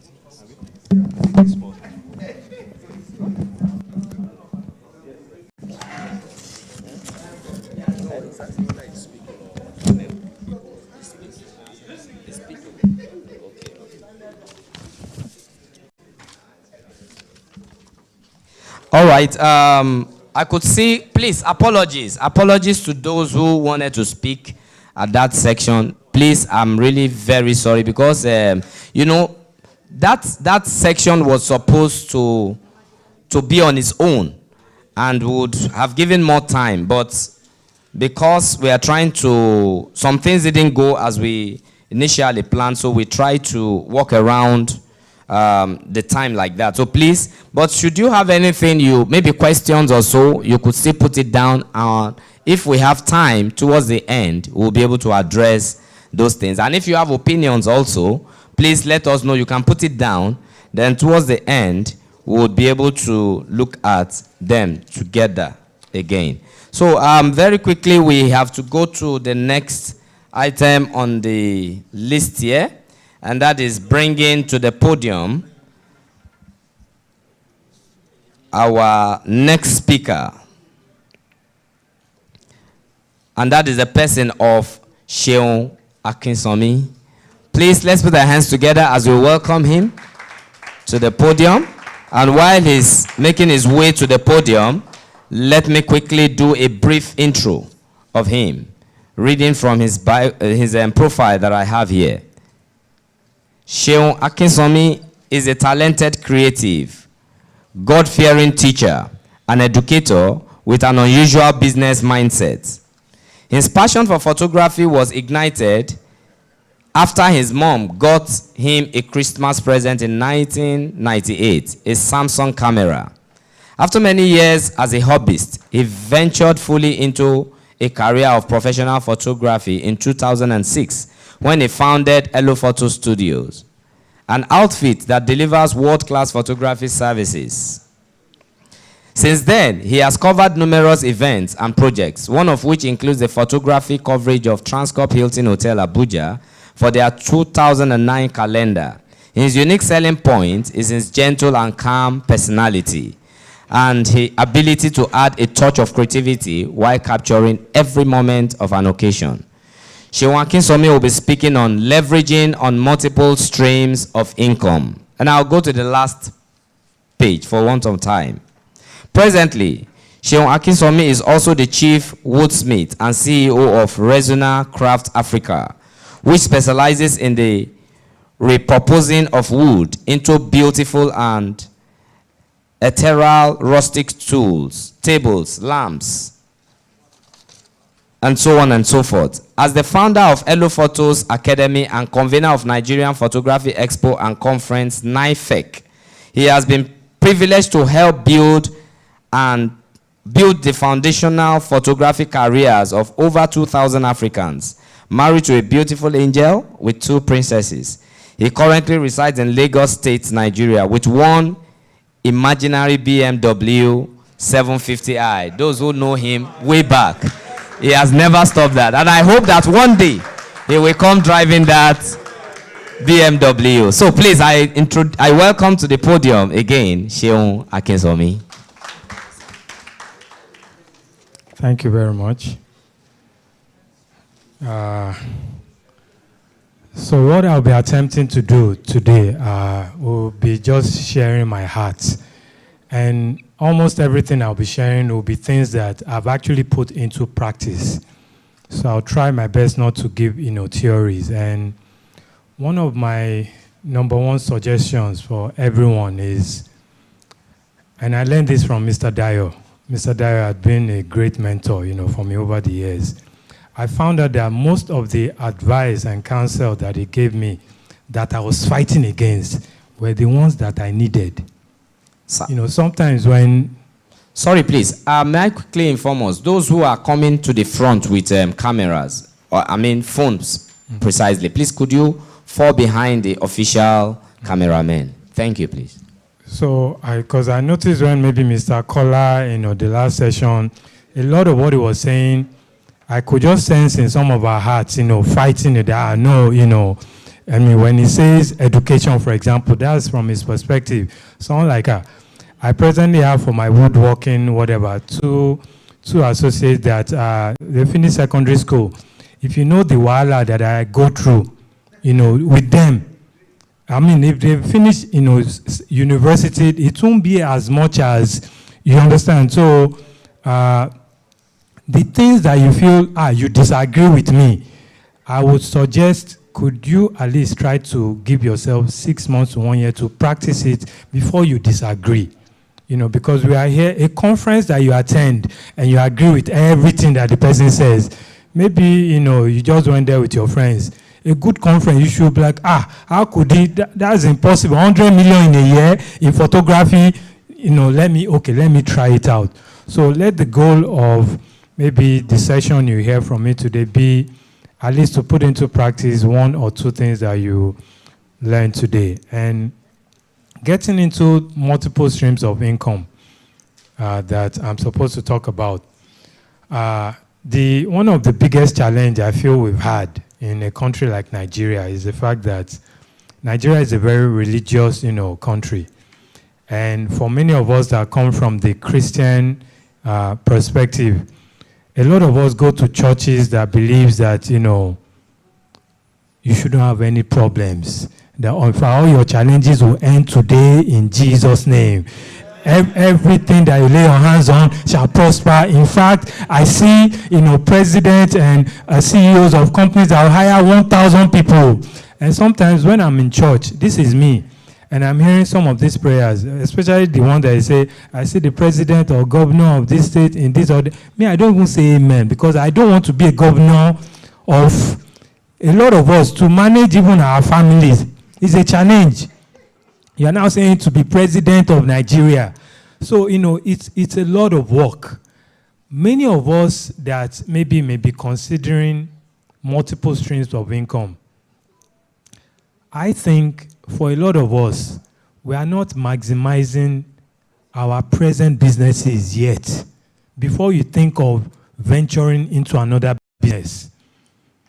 There are some of us that if we're to ask you, how much have you made maybe in the last 1 year?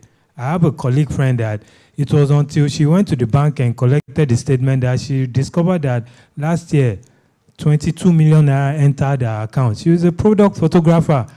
And to be honest with you, she was telling me she can't even account for it. She doesn't know where the money went. Because some of us, before the money has entered the account, you have bought mirrorless camera. Even before the money entered, you have checked the said. You understand? So many of us, I think, to a large extent, management is a key thing. And for most of us to become great managers, let me get back to that point that I mentioned. Education is key. Even me that have been going through this for over 2 decades in business now, I'm still struggling with management because things keep changing. The world is not waiting for you. One of the sessions of the conferences I had, I was privileged to invite, if I ask us now, I don't even know if we know the name. Who's the guy that invented the digital, camera or they're working in Kodak? Does anyone here know his name? The guy that was instrumental in digital photography innovation. These are things that everybody should know. Write down his name, Steven Sasson. He was the guy working in Kodak that came up with that innovation, and we went to his oga and said, come over. And his oga was like, no, this one even. So Steven Sasson, the guy is old now. He couldn't fly to Nigeria. He shared how challenging it was that even his own oga fought him that, no, this innovation, it won't go anywhere. Eventually, where is Kodak? So for many of us, I think the management of our companies is key. And when I say management, if you are not thinking about how your company can be better every day, most of us now, if you cover a wedding, many of us I think photo book still comes in boxes, right? Have we started thinking, what can I do differently beyond photo book? That when they hear, Lagbaja Tamede Studio, they'll be like, no, those ones, they are not just photographers, they are creative people. Because we live in an economy that you need to be creative. I heard of the, features of the new iPhone 16 that is coming out. For many of us here, we'll probably blame, if you were given the chance, you tell iPhone to shut down production because their phones, their technology is affecting you. Meanwhile, their goal is to make things better. The features of that, camera phone, can do as great a job as some of our SLR cameras. But many of us are quick to put the blame, 50K. Somebody declined to say, no, that 100K guy, his own is better. And for me, bringing this home, for my regional craft, whatever, because I've not been too active in shooting. And I think one of the things that I probably should mention, because sometimes I meet quite a number of people that accuse, some of the founders of photography, they are not doing as much as, in fact, someone still told me, back there that some of us are not even, they are not attending this conference. Truth is, if not that I have a friendship with Mr. Gaspo, me too, I won't be here. Because many of us have challenges that you don't know of. I mean, I know, for example, Steven Sasson, has maybe an ailment, a sickness. And if you are blaming him for not coming to speak at your conference or whatever, you don't know the full picture. There was a day we were fighting T.Y. Bello, that she didn't give her best, she didn't come to our conference. And it was 6 months later, after the conference, T.Y. now called me. I know you didn't know, but I was pregnant with my twins then. And it was a tough pregnancy. So I'm appealing to us, before you blame some of the guys for not doing their best, some of them are fighting life battles, health battles. Some of them are fighting serious marriage issues. And they will not come and tell you. A lot of what I'm going through in life, probably only 3 people in this room know. You're even, telling those 3 people, for me, it was because the average man does not talk. That's why most men are the ones that either die first or they are in prison. The prison population in Nigeria is 90% men. Because by the time they talk out, anger has, come out. Conductor, you didn't give me change, they put the conductor, that one falls down and die, prison trade. So, many photographers, and photography is a male-dominated industry, many of us are going through a lot, and I'm appealing to you to maybe not just pray for them, but, be patient, bear with them.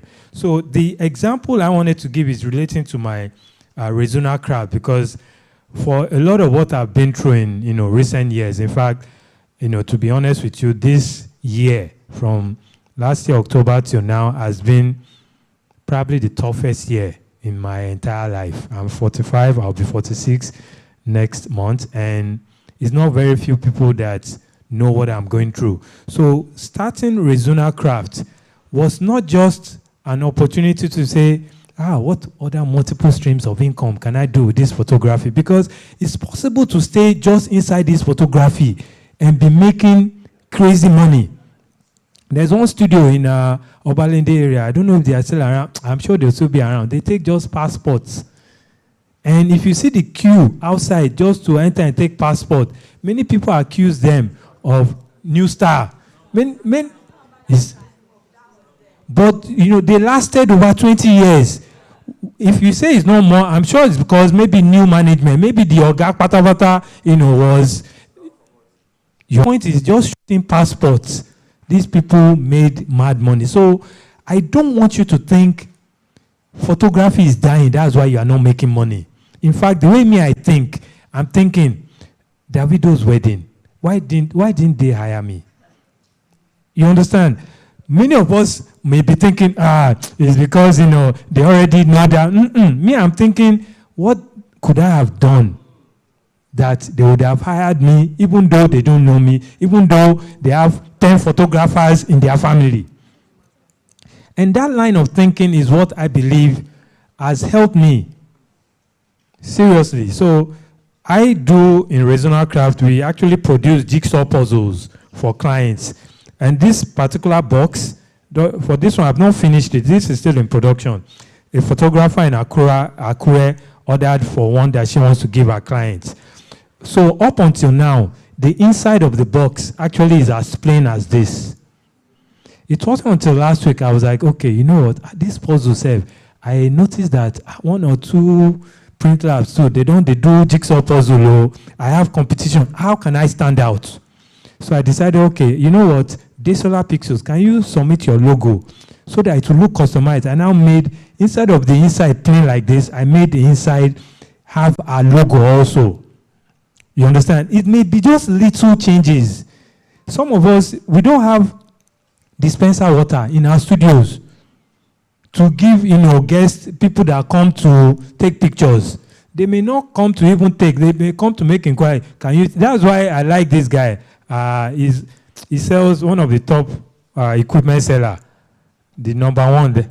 No. Before camera joined, OK Japan.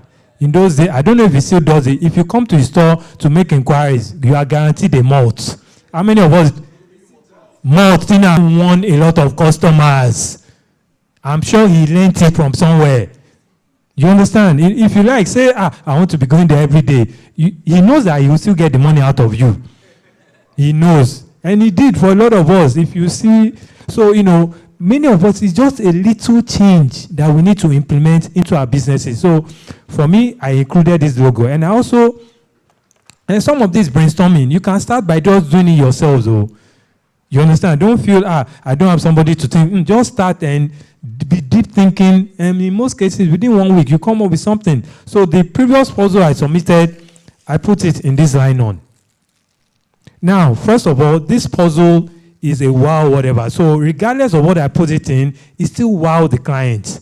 But for me, can I do better than this line on? Because now I have a repeat photographer who knows that there's a competition that she could have gone to, but she's still coming to me. How can I her?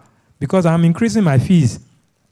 So in thinking, I actually decided, okay, no, what if we create a suede whatever pack? Because line-on can easily, maybe they are doing the whatever, can easily tear, which, for all the previous clients, is actually a stone. So suede pack, except they have children that are demon-possessed, this one will not easily tear. When they are, there are some children, they'll be, let me bring scissors, let me cut it. Those ones, that they need, prayer. But, suede. So for me, I try not to be, one of the things I try not to do also, and I think photographers we have that weakness. We look for commendation. We look for you are doing well from us fellow photographers. I think we should stop looking for people to appreciate you, that you are doing well from your fellow colleagues. Sometimes they don't even, where are they going? For me, let me look at the world-class standard. There are puzzle manufacturers abroad that me I'm following, that if I see what they've done and I see what I'm doing, I will hide what I'm doing. So, many times, a lot of us in some of these photography WhatsApp groups, I feel we commend ourselves for doing things that are not even excellent yet. There are many photography groups that, for me, I had to stop participating because I saw, a sense of entitlement. And now I know this one will be a touchy subject, but I feel one of the standards we should get to is to get to a place where every software that we use, we paid for it. Enough of, I bet who get Photoshop crack? Quickly send it to me. Last, it's okay maybe to start with that. That's why Adobe doesn't recognize Nigeria yet. I'm not sure there are up to 20 people in Nigeria that are doing paid Photoshop version. Many of us are crack with the crack arm. And we are now angry with customers for, you understand, sometimes the equation is not balanced, the hypocrisy. So for me, I didn't stop at, okay, this way. And all what I'm saying, I'm not trying to accuse you. We are all part of it, me inclusive. You understand? Most of the software I use, I think it's only 2 that I have the official license. But like, he said, evolving is a continuous thing. So I decided, what? There has to be something better than suede. What can I be? What can I be? And that's why I recommend leaving your domain. Most of the time when you are going through shege and through challenges, that shege is amplified when you remain where you are. I remember the story in the Bible of those lepers that doing. And when we talk about Nigeria going through challenges, look, the economy situation of every country will keep getting worse until maybe Jesus comes back. Many of us think it's when you relocate. If you know the recession that is happening in UK, you would have gotten there and entered that one chance before you'd be like, who sent me? So don't think it's a Nigerian thing. It's a worldwide thing. I have 2 sisters in US and I know what they are going through. So realize that it's a worldwide economic whatever that requires you to be continuously thinking, how can I make my business better? I didn't stop at the suede. I decided, you know what? I walked around Mushi and saw this gold, whatever. What if I make a customized bag It's just puzzle that I'm just, customized bag out of this with the client's logo on top. Me, I know that when they see just the bag alone, it increases the chances of them hiring me again. At least remembering that, that's our golden product, guy in here. Yes, this thing may even cost me, a little more, which will lead me to the other point of realizing that by the time you start doing this, brainstorming, the number one thing I feel, and they mentioned it, we need to work on is our mindset. Many of us keep saying Nigeria is going through a lot. Meanwhile, if you know the people that are still buying things, if you think that photography, there are people that are still doing weddings and spending crazy money and they can hire you. There are still people, I heard Rolls-Royce actually sold the most Rolls-Royce in their history of selling in the COVID year, 2020. When you think, there's no more. Because a lot of people realize, that means you can die anytime. All this money, they just, there's an association of Rolls-Royce owners in Lagos State. So I need you to start by thinking about the mindset. And this is a continuous battle. The number one thing that has helped me in a lot of what I've gone through, first of all, is not to put blame on anybody, including the government. Don't put blame. They say price of petrol has gone up. You to increase your products. More importantly, look for what I call stranger clients. Many of us are having challenges because you are waiting for the last person that have you covered their daughter's wedding. Before the other child gets married, it may be a few years. Look for other clients that can afford your new increased rates and advertise. How many of us here have spent up to 100,000 naira in paid advertisements this year? Can I see your hands? Okay, I'm counting 3 in this room. So today it occurred to me that even a lot of these big churches, they do paid social media advertisement for their programs. I'm like, In fact, the other extreme was when I realized there are some organizations. I was privileged when I was in university. America, a free country, you can do anything. There's an association that worships Satan, and of course, I wonder, God, why did you set me up with? They have paid Facebook ads to recruit people into their association. Why are you not, showcasing and advertising? For Rezuna, Craft, most of our clients that we've gotten, 98% of them is because I paid advertised on Facebook and Instagram. And this is something that if you are not learning, I had to learn. In fact, the learning that I have to do for this one was even the last 1 year. As I'm going through the shege, I'm not letting myself go down. I'm learning new things that will get me out. And most of the time, I may just even be afloat. In fact, I was so down even as at 2 months ago. I had to reach out to about 5 people. One of them was Mr. Kola. I need help. Another, I called, Mr. Michael Ian too. I need your counsel. Because most of the time when you are going through all this, whatever, don't trust your judgments. A lot of what you are going through financial hardship in our businesses, and we are sharing tips that will help us get out. And many of us, we are still arguing. No, that can't work. Have you even tried it? These puzzles, for example, I had a client that just placed an order, and that's the person I'll now be using this logo for puzzles worth 1 million naira.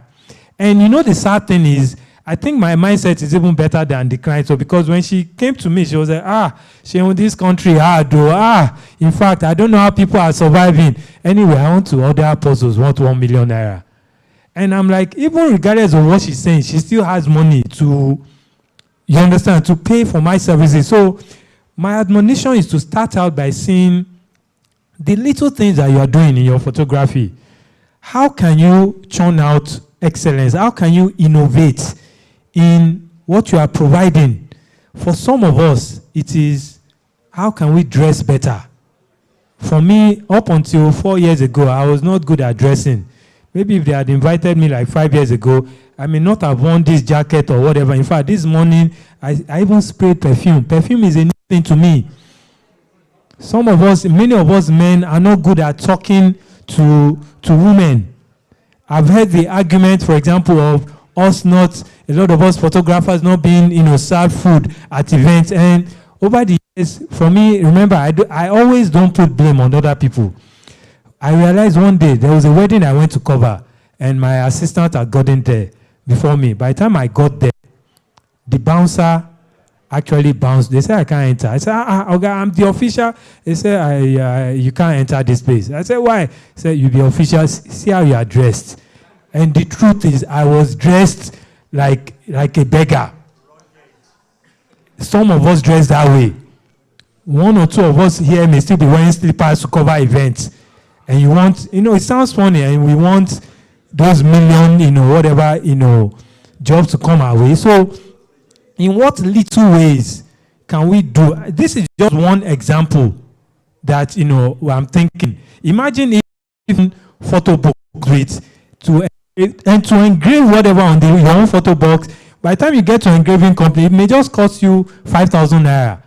But what if that 5,000 naira, you use it to charge the client 30,000 naira extra? And this will lead me also to the important skill that I feel many of us have not learned, and is a continuous learning. And it comes to negotiation and sales. The ability to sell something to a client that they didn't even know that they needed. Now, this client that ordered this puzzle had already ordered the puzzle, assuming that it was nylon that I was going to give her. After that idea came up, I took a step ahead, spent 10,000 naira to do this sample.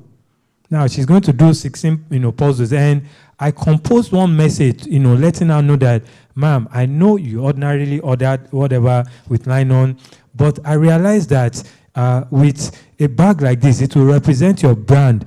Yes, I know that your budget is actually an issue, and I know that things are hard. I'm confessing what she said, not, I know that things are hard, so I understand if you can't stress yourself extra to, get this. But in case you are particular about the quality that you want people to have of your brand, I think we should go with this bag, which will cost you just an extra 4,500 naira for each bag. And we are looking at 16 bags.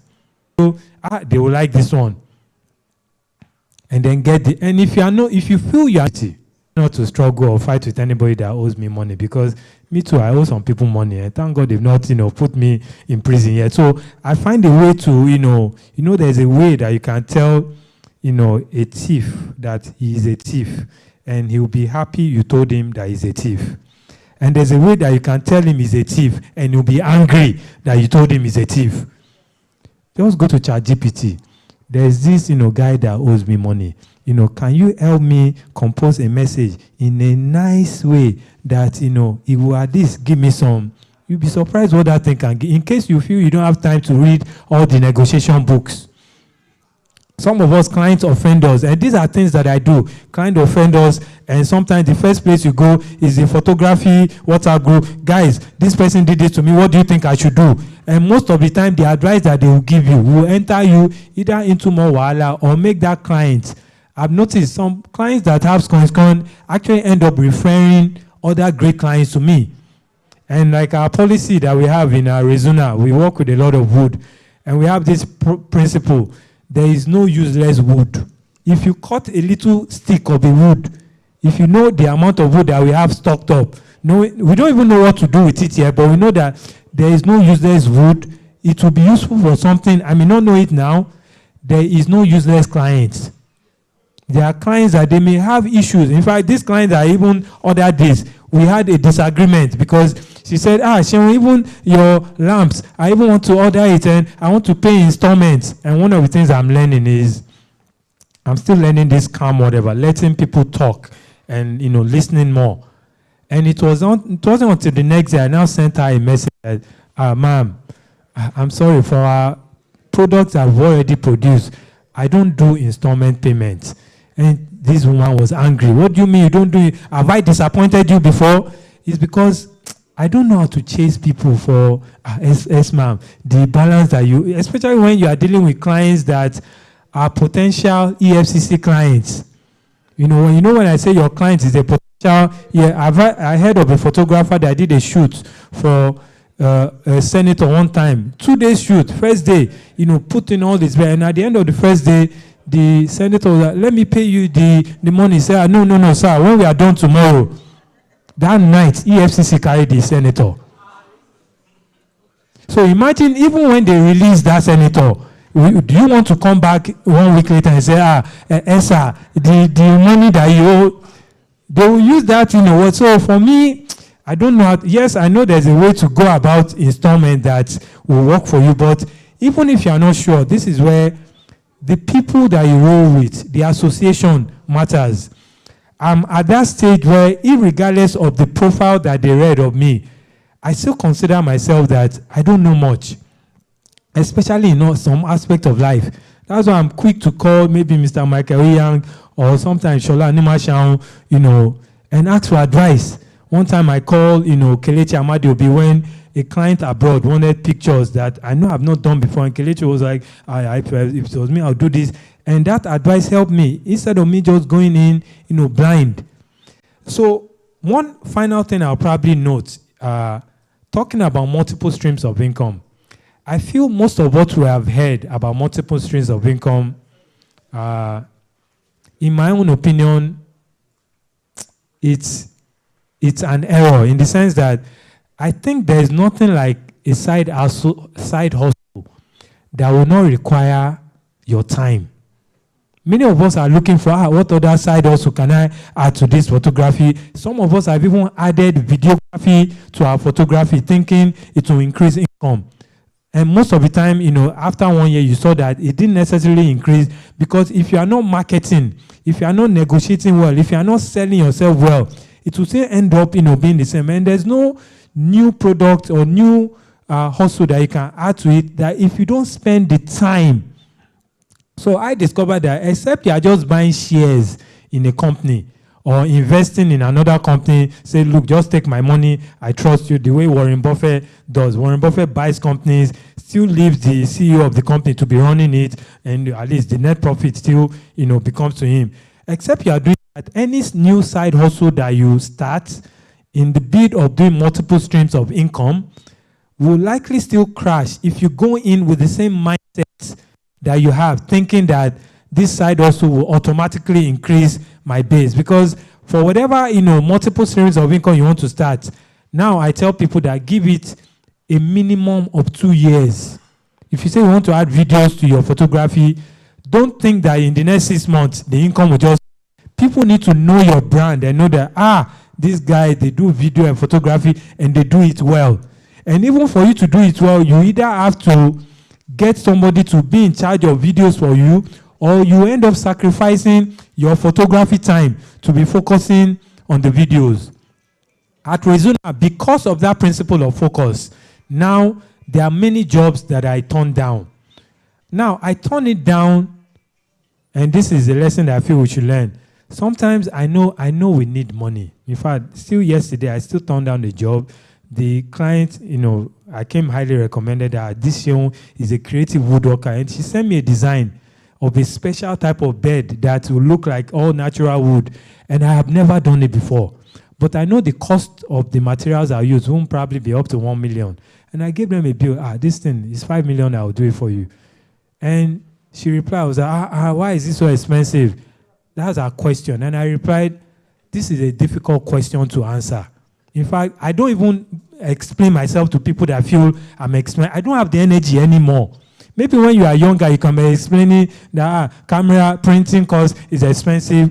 Look for the people that will know your value. And she was like, I was even thinking 2 million naira would people in the wood industry that maybe I can recommend that maybe they can do it for 2 million. This year is swimming in money. Not that I don't need that money, but like Mr. Michael said, once you start reducing what you think you are worth, it's difficult to come back, especially those clients that say, give me this is their first time, they're asking for discount, saying, my first time. Once you start, you understand? So can we get to that level where the education we are getting is helping us become better managers of the present business that we have before we start thinking multiple streams of income. Because even when we get to the multiple streams of income, you need management skills. You need time to manage it to that level that when somebody is saying how many people have made 50 million this year, in fact, you'll be shy to raise up your hands just because you don't want attention. Hope you get, or publish all my knowledge, in a book, or do a dream like this to, get people, because that's the top photographer that is an American that we're going to bring to Nigeria to at least, by the time you start rubbing minds with an American, one of them is Jide Alakija, that is a Nigerian. What I've been doing in the last 5 years, I've been playing. Let me up my game. Thank you very much. Thank you very much, sir. I hope we enjoyed that section. So please, at this junction, we will call for a break. And we will quickly like for all the speakers to please step up to the podium. We'll take a photograph here, and then we'll take a group photograph at the hall there, please. Perhaps you have a question or two, and those who are yet to speak too, please. Perhaps you have a question or two. Can you quickly ask that? So we just seize this moment to answer that question. Please, do you have any question for Sheung? Okay, thank you. Okay, please. There's a question.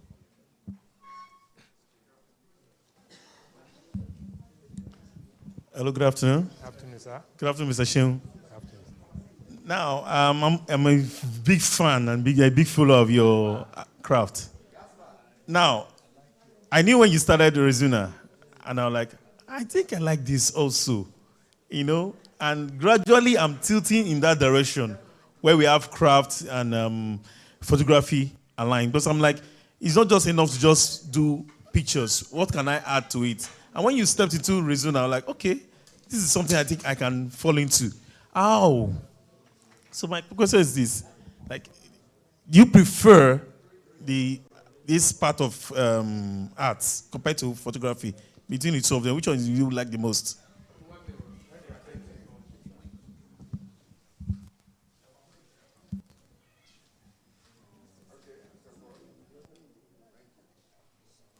Please, can we allow him to answer the questions? There are still more people who are supposed to join the photograph as they come up. Thank you. Yeah, I got the question.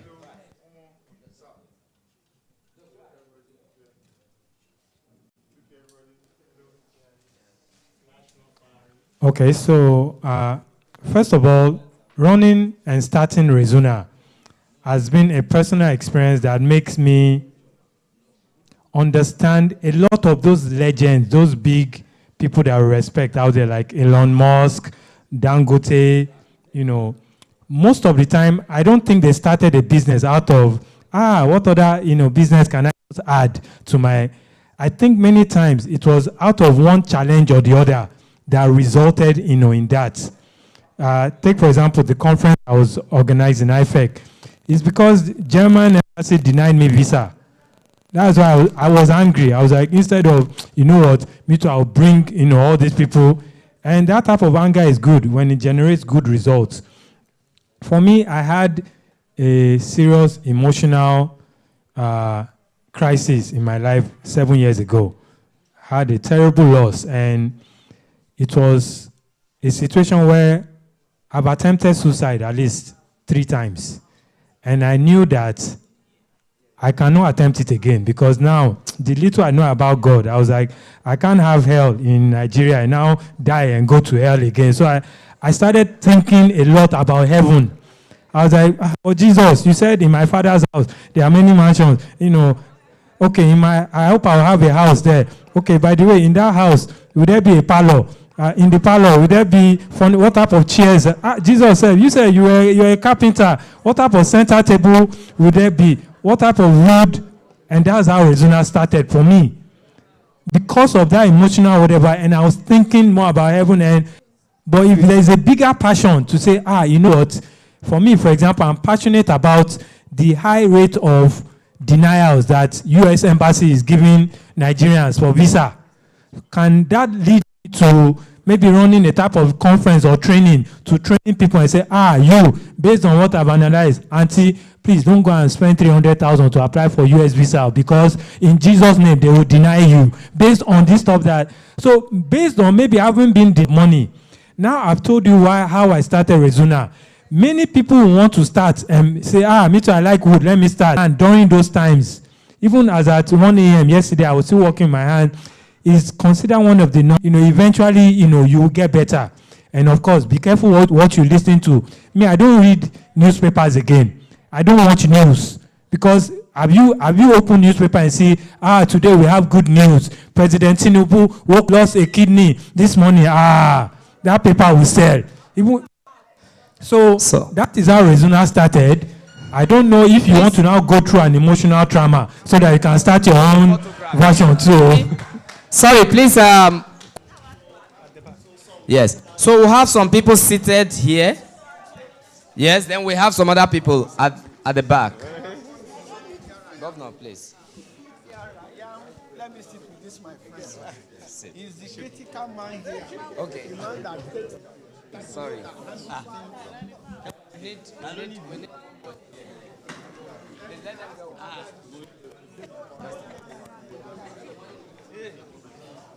No, don't worry. His seat is still coming there, so that we just stay with him.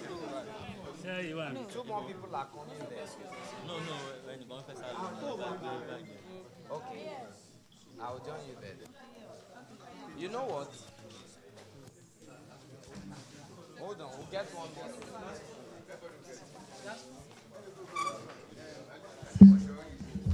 Sorry, please. I'm so sorry. Please, can we do that? Sorry, please. Sorry. Thank you. Sir, please, can you come this way? You are good. Thank you. Sir, please, can you come this way? Don't sit down now. No, don't worry. No, it's already reserved. Please, sir. No, just stay where you are. Thank you very much. Yeah, they show for you. Don't worry, we'll sort you out. Please, could you? How far are they show? So possible, okay? Say libere. Please say libere. Libere. Sharon to libere. Please, a uniform leg. Sorry, is it possible to squat somewhere? Please, that would be fine. Okay, that's don't worry. Don't worry. I can find it. I want to make sure everybody is covered. He said we are fine. Come and join us now. He said, I don't know. He's seeing all of you, but we need to get something that looks presentable. Okay. Yes. Sir. You are not in our camera. Please, can you come this way? Just find a way here. That's your space. No, don't move. Not you. You, fine. Better that way.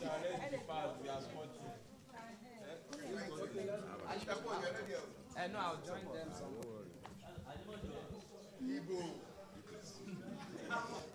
Sorry. Sorry, my height. Mr. Paul. No, I doubt you. So others can squat, please. Thank you. Please just squat if you can. Sorry, sister. If you can, just come this way. Can you see her? Okay, thank you.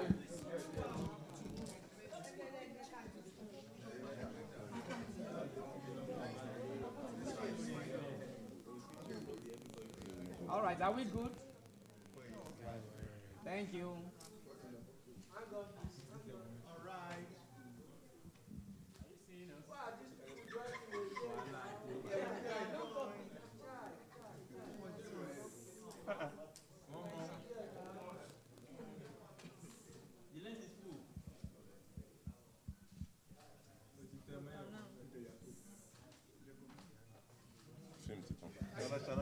Thank you very much.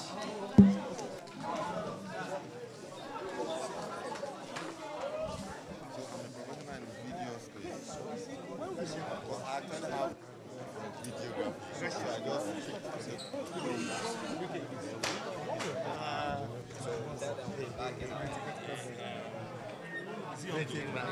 15 minutes. Thanks, Baba. All right, thank you very much. Please, we'll be back in 15 minutes. So we just have to stretch our legs. Then we can interact, get to know each other.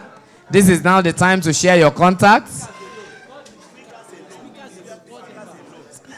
So please, can we have the speakers back on the stage, please?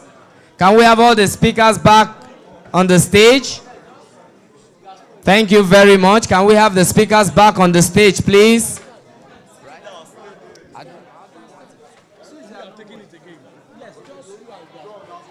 Please, all speakers, please, all speakers, please. The governor and co, please, please. Please, can we have all the speakers back on the stage, please? Please, please, because of time, because of time. We just have about 15 minutes to do this break.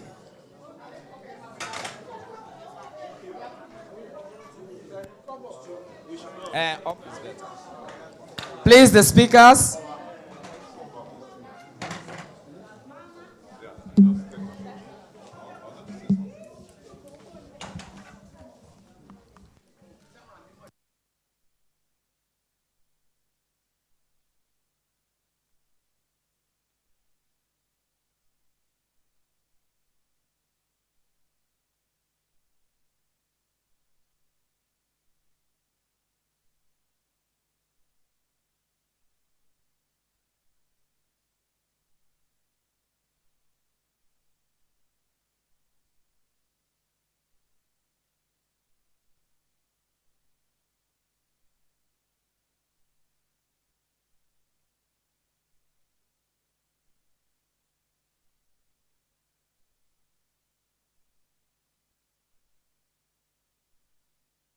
Please, Nikon is on ground. You can go to their stand and check out their cameras. They have cameras on display.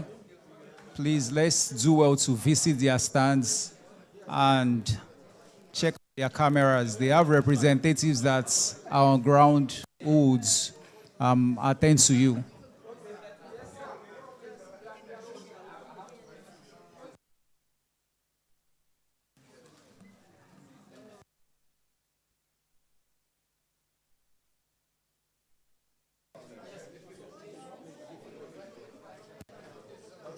Please, let's also do 10 minutes break.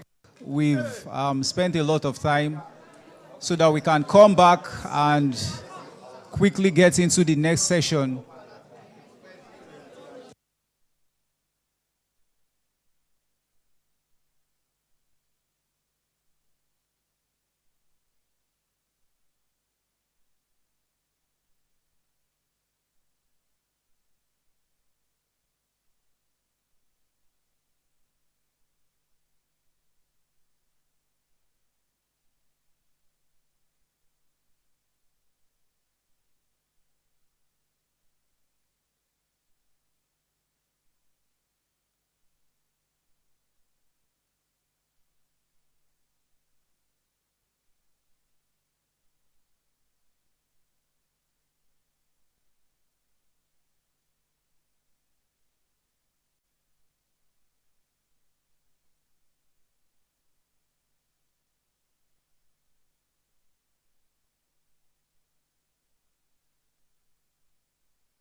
Please, can we have everyone coming?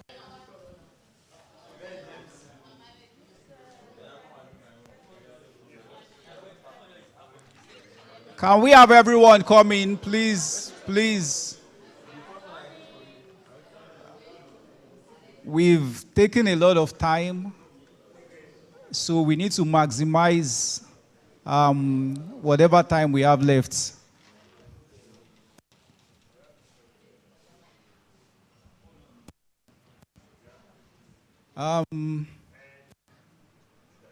So just those that are here would start up. Like I said, we've taken a lot of time. So whatever time that is left, we'll try as much as possible to maximize it. You can help us to make a call to anyone that you know is still present but is outside to come in as we'll take the next session.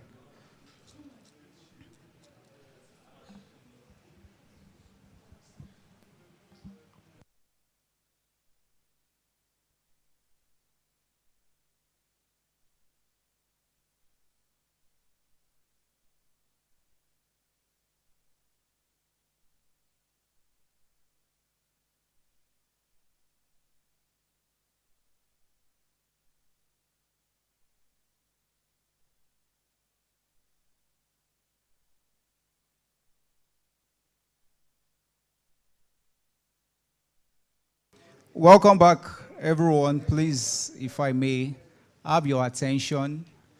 Thank you. So we are continuing, and we'll take our next session. And this session is going to be taken by Mr. Ademola Olaniro. I'm sure that is someone that most of us know, if not every one of us.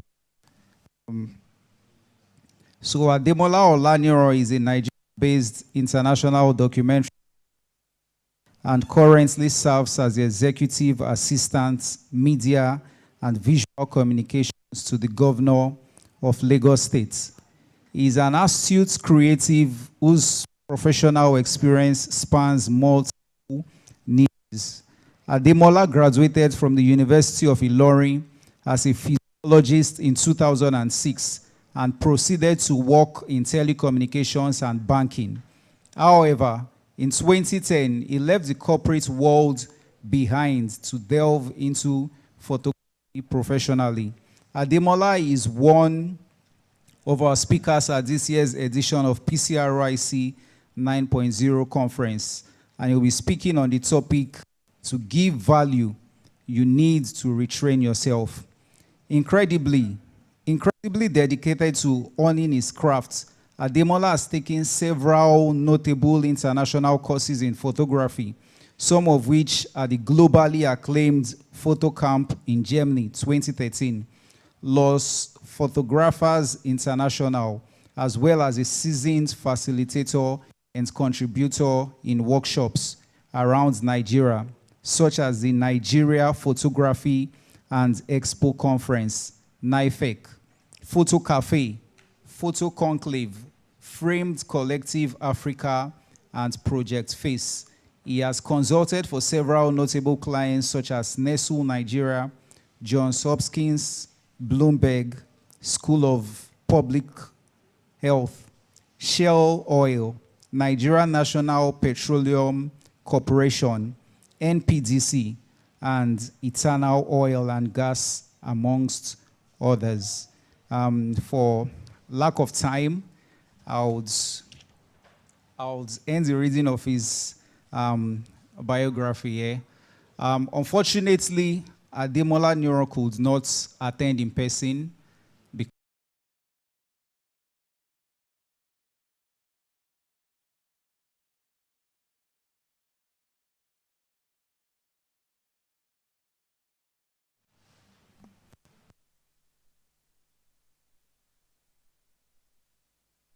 Good morning. My name is Ademola Olaniran, a Lagos-based Nigerian photographer. Sorry, please, and I'm glad and truly honored to be on the photography because chat. the video is lengthy and we do not have enough time, we might not be able to play the entire video. It's about 40 minutes or so because the session is supposed to be 45 minutes.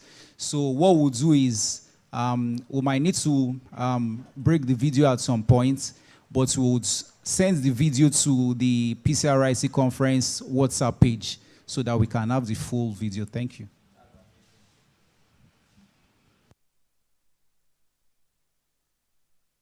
Good morning.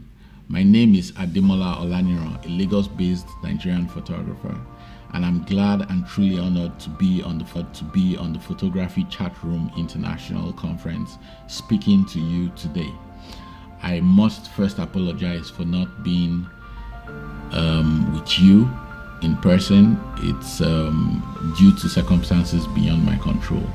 I want to specifically thank Gaspard for putting together a beautiful conference like this, and I must congratulate him for a wonderful job. This is really incredible, and I must say I'm humbled to be part of this. I'm going to be talking about a topic: to give value, you need to retrain yourself. And I'm quite excited about this topic because it is something that is very special to me and dear to me.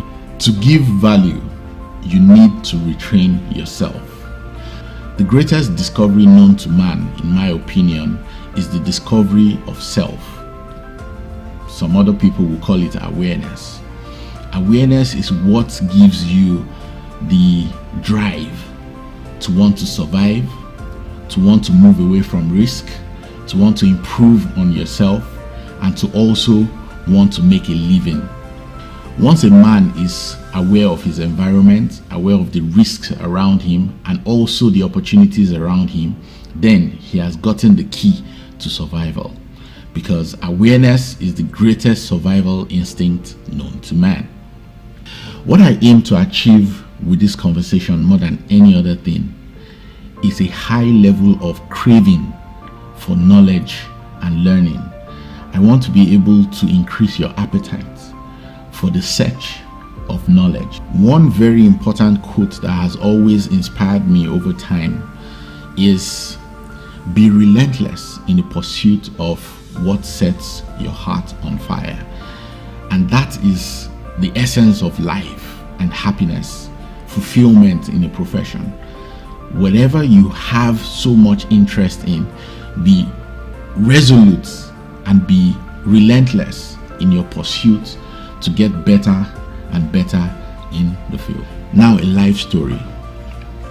A small fish in a small pond. A small fish in a small pond grows to be a big fish in a small pond. Now, what happens to a big fish in a small pond? The big fish in a small pond looks around and sees every other fish in the pond as small. That is a local champion. Now, imagine a big fish from the small pond finding itself in an ocean. It now becomes automatically a small fish in an ocean because it's already in an environment where it meets fishes that are way bigger than it is. Now, that small fish would aspire to become a big fish in a big ocean. That is how life is when we are in constant pursuit of being a better version of what we are. Now, there is a phenomenon that is very important to me, and I always find a way of squeezing it into every conversation I have when it comes to impactation or passing knowledge from a mentor to a protege, or from a mentor to a mentee, as most of us would want to put it. Now, it is osmosis. Osmosis is the movement of particles from a region of higher concentration. A region of higher concentration would be more experience, more influence, and these are the things that a mentee can draw from, can experience from a mentor, can gain from a mentor. Osmosis. Osmosis is a scientific phenomenon which explains that the movement of particles would always be from a region of higher concentration to a region of lower concentration through a semi-permeable membrane. And in real life, that is the relationship between a mentor and a mentee, or a protege, as most of us want to put it. Now, the unique thing about this is knowledge would always move from a point of higher concentration to a point of lower concentration, wherever the subject matter is. But then there's such a thing as a gate, which is actually semi-permeable. Now, the movement would always come from that higher concentration to a lower concentration through that membrane. That membrane to us now will be access. You can't learn from someone who you do not have access to. And that is why it is very important for a protege or a mentee to understand and be aware of some sort of incompetence where you are aware that you lack knowledge in a certain aspect of your profession. Sometimes you also need to be conscious of your incompetence. There's a state of unconscious incompetence where you lack knowledge or awareness about your competence. You do not know if you lack knowledge in a certain sphere, mainly because you've been so long in your small pond as a small fish or a big fish, as it were. Now, the awareness that you are in a small pond as a small fish and want to grow is also a sort of conscious incompetence where you know that you have limitations and you need to improve. There's also the conscious competence where you know you are skilled, you know you're good at this thing, and it's not a crime to know you are very, very talented. We are creatives and we have this level of intelligence that gives us certain talents, you know. But then for you to be able to learn, there's this word with 3 letters, ego, that every creative has. It's like a factory fitted attribute for creatives, and it's good so that it improves on your confidence and self-awareness that, oh yeah, I'm this good and all the likes. But it also could be very counterproductive when it blinds you from some level of incompetence you have. Now, conscious competence will always expose you to this I have arrived mentality. And trust me, what are we without things we've learnt? And what the I have arrived mentality does to you is it impedes your ability to receive, to learn. It's, you know, I was talking about the semi-permeable membrane. With an ego there, it blocks that access completely. Or even if you have that access, you're not able to like fully maximize the essence of that access you have. Basically, when you're in front of greatness, you should always want to learn. And that's why in boxing you would always hear things like the former heavyweight champion, and then you'd always hear the new heavyweight champion. You know, we're all champions at the end of the day, but even if you are the current champion, you have a lot to learn from a champion that was once champion. And these are the things that in life we should be able to apply to our craft. Be active in listening when you're in front of greatness. It isn't an opportunity for you to reel out your achievements and attainments. It also it makes a mentor step back, like, oh, okay, yeah, it's good for you to have these achievements, but when you're in front of greatness, you should be willing to learn, not willing to show off. You should be open-minded. You should leave your ego at home when you get the opportunity to move into a mentorship program.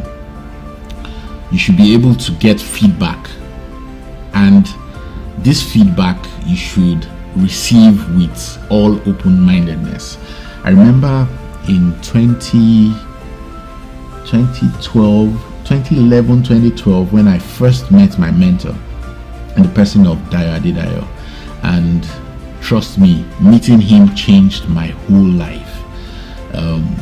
Not just in my photography career, but in some aspects of my daily interactions and daily living. You know, the first time I met him, it was supposed to be a very short meeting, probably like 10 minutes, because he was supposed to catch a flight. And he had told me beforehand to come with my portfolio, and I took my portfolio there, and he looked through my portfolio, and trust me, it was crazy. He trashed almost 90% of my portfolio. I was a big fish in a small pond, and that's to put it modestly too, because at that point I had already won a photography award, a national photography award, and it really was early in my photography career. I still had a lot to learn, and trust me, looking back now, I thank God and my stars that I met the man by the name Dayo Adedayo. He trashed the majority of my pictures on that portfolio, and trust me, picking that portfolio was crazy, because he intentionally asked for a small number of pictures. I think he asked for 30 pictures, and I brought those 30 pictures, like, you know, sieving through your portfolio and picking out the best pictures you could ever think of. One of the pictures he said he was willing to even pay to get. You know, feedback is very important, and in the journey of learning and training yourself, you must be open-minded to get feedback, however difficult or bitter it is for you to swallow. It helps to shape you. After that portfolio review, which lasted for over 2 hours, as against the modest 20 minutes I was supposed to spend with my mentor, it changed, not only changed, it shaped the future of my photography career. I was more aware as to how to approach every shoot I was going to do. I was more aware as to how to approach every story. What this portfolio review did for me was to open my awareness. It was to open my eyes to things I normally wouldn't have been aware of, and it created a consciousness in me that I had to be intentional about stories I was willing to tell and about pictures I was willing to make.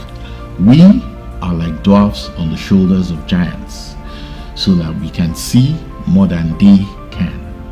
This saying is deeper than the face value of what you can ever think about, and I could talk about this saying for ages. This is the essence of learning. You know, I talked about mentors having a higher level of knowledge, and they are willing to pass it down to mentees who have a lower level of knowledge, experience. And so in the photography industry today, why I'm able to always learn from people who, because learning is upwards, both upwards and downwards, why I'm able to learn from people who are way above me and I consider as mentors, and also why I'm able to learn from colleagues and people that also look up to me is because I always consistently see myself as a dwarf, you know, and I need to be on the shoulders of giants to be able to see more than they can see. Now, think about a dwarf on the shoulder of a giant. You would understand that the cumulative height of a giant and a dwarf is more than the height of a giant. So, when you are able to learn from the experiences of mentors, you're able to have an insight that is more forward-looking than even your mentor, because you are adding the strength of youth, which is the height of a dwarf, pretty much, because the strength of youth can never equal the experience of a mentor. A mentor has had experiences where he's failed and succeeded, failed multiple times, and he has this carried in his bag of wisdom, such that if he's willing to pass this bag of wisdom to you, you do not have to fail as many times as he has failed. So what does training from a mentor do for a mentee? It gives you time. It saves you time, wasted time. It gives you experience that you do not really have in a summarized way. It also helps you to have access where you normally wouldn't have had access. You'd see, like the first time I ever held a medium format camera was, first time I ever saw, let me not even talk about held, was at my mentor's house. Trust me, I own a medium format camera today because it registered in my head what the importance of a medium format camera is. You know, what advantages it has over the full frame cameras as we talk about them today. I'd like to talk about personal experiences as it comes to training and retraining. Now, still back to my mentor. He made it sort of like a forceful affair to ensure that I got knowledge. I remember seeing T.Y. Bello on a Subrise workshop online back then when I used to research, and I was like, oh wow, because I was trying to wrap my head around how much it would have costed her to go for such a training, apart from, because Subrise trainings were very expensive, and you know, it's out there in America, tickets, accommodation and stuff, and it really pointed to something. These people are this solid because of the wealth of experiences and trainings they've been able to get across disciplines. Dayo Adedayo has a first degree and a master's degree in photography from the UK. You know, Kelechi Amadi Obi has gone for a couple of trainings to get him to where he is today. So I realized also I needed to heed the advice of my mentor. Dayo literally, you know, forced me to go for trainings internationally, like literally pulling me by the hair, kicking and screaming. So I applied for my first international training, which was in Saarbrücken, Germany, photo camp. And interestingly, I was the first African to ever attend that training, and it shaped my life ways I can never fully describe to you today. It cost me a lot. I spent all I ever had getting a ticket and going out there, and it felt like I was self-destruct at some point, and I was wondering, so I'm spending this much to go get this training.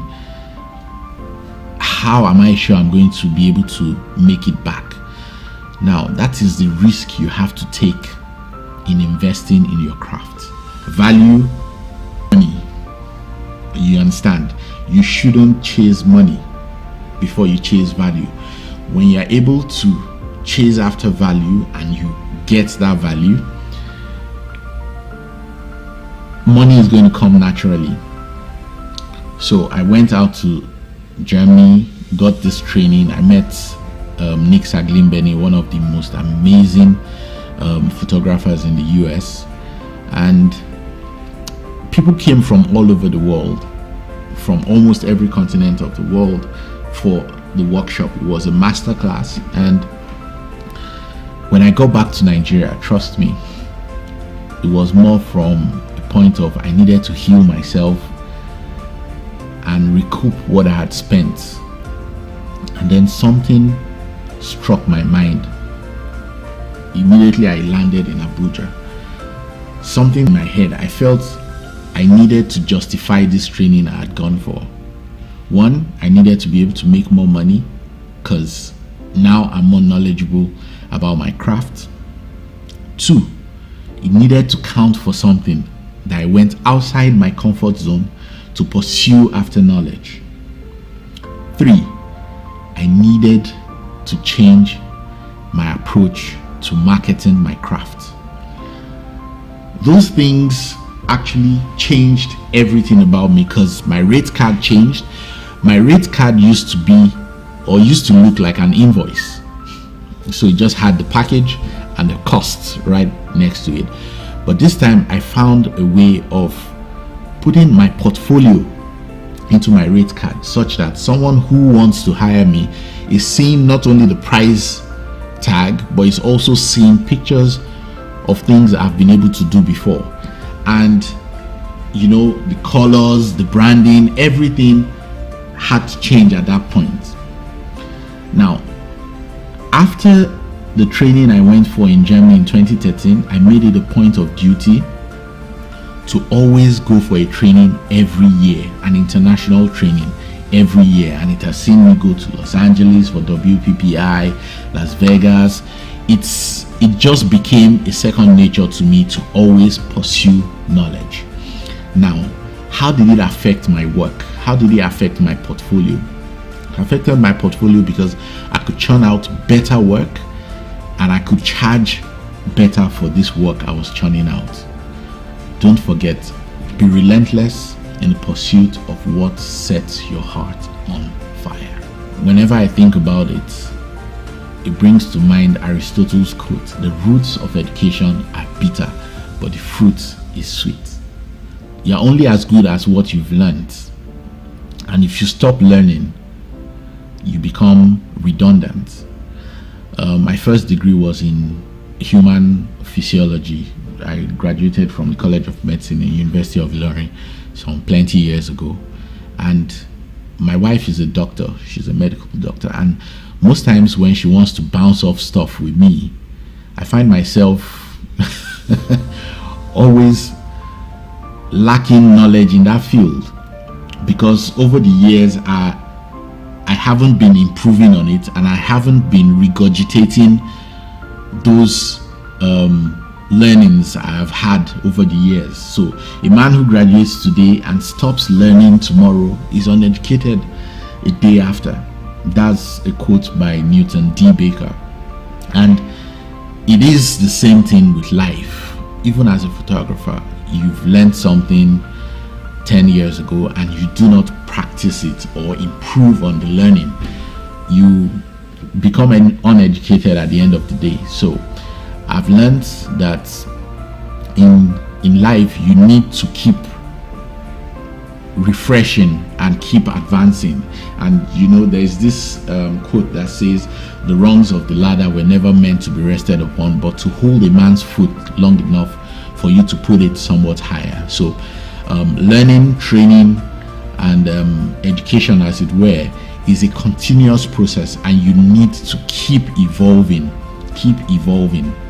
Now, if you rely on the knowledge you've had, imagine when you learned photography as an older guy and you learned with an analog camera and you remain stuck in the ages of analog photography, and digital photography, the advent of digital photography has come on board now, and people are moving and learning and getting more knowledge in the aspects of digital photography, and you remain stuck in your past, you wouldn't be able to earn a living, you know. And today now, there's even a new layer of advancement in technology to our photography and every aspect of life, and that's the AI, artificial intelligence.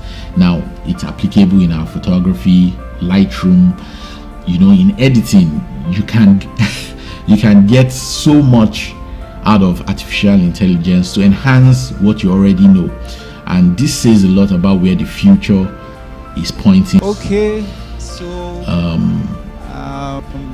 in the field of you. sports, I'm sorry, we have to. you find footballers. Hello, I'm sorry, we have I never to. believed I would be able to sell my pictures and people would want to buy these pictures.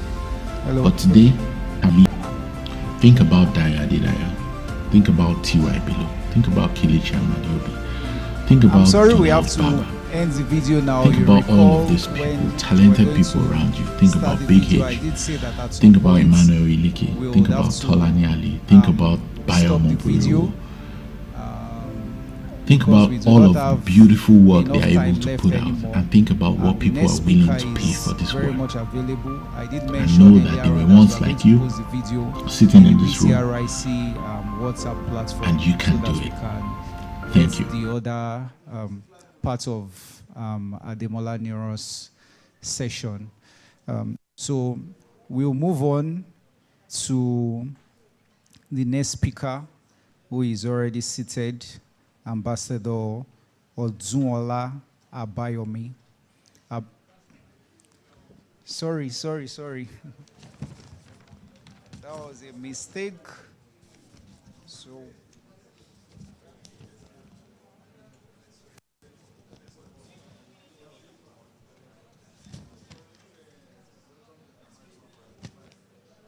okay. Sorry. I think that was a mix-up.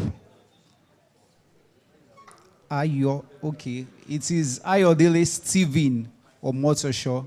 That's the name. Ayodele Stephen Omotosho is a distinguished travelpreneur and devoted tourism aficionado dedicated to revitalizing the world of travel for the greater good of humanity. As the CEO of Travelog Communications Limited and executive producer of Travelog on STV/DSTV 252, that's a channel, GoTV 121, and BCOS Ibadan. Ayodele is a recognized authority in travel and tourism-related events. As a tourism impresario, his influence extends as the publisher of Destination Magazine, a publication that celebrates the wonders of diverse travel destinations.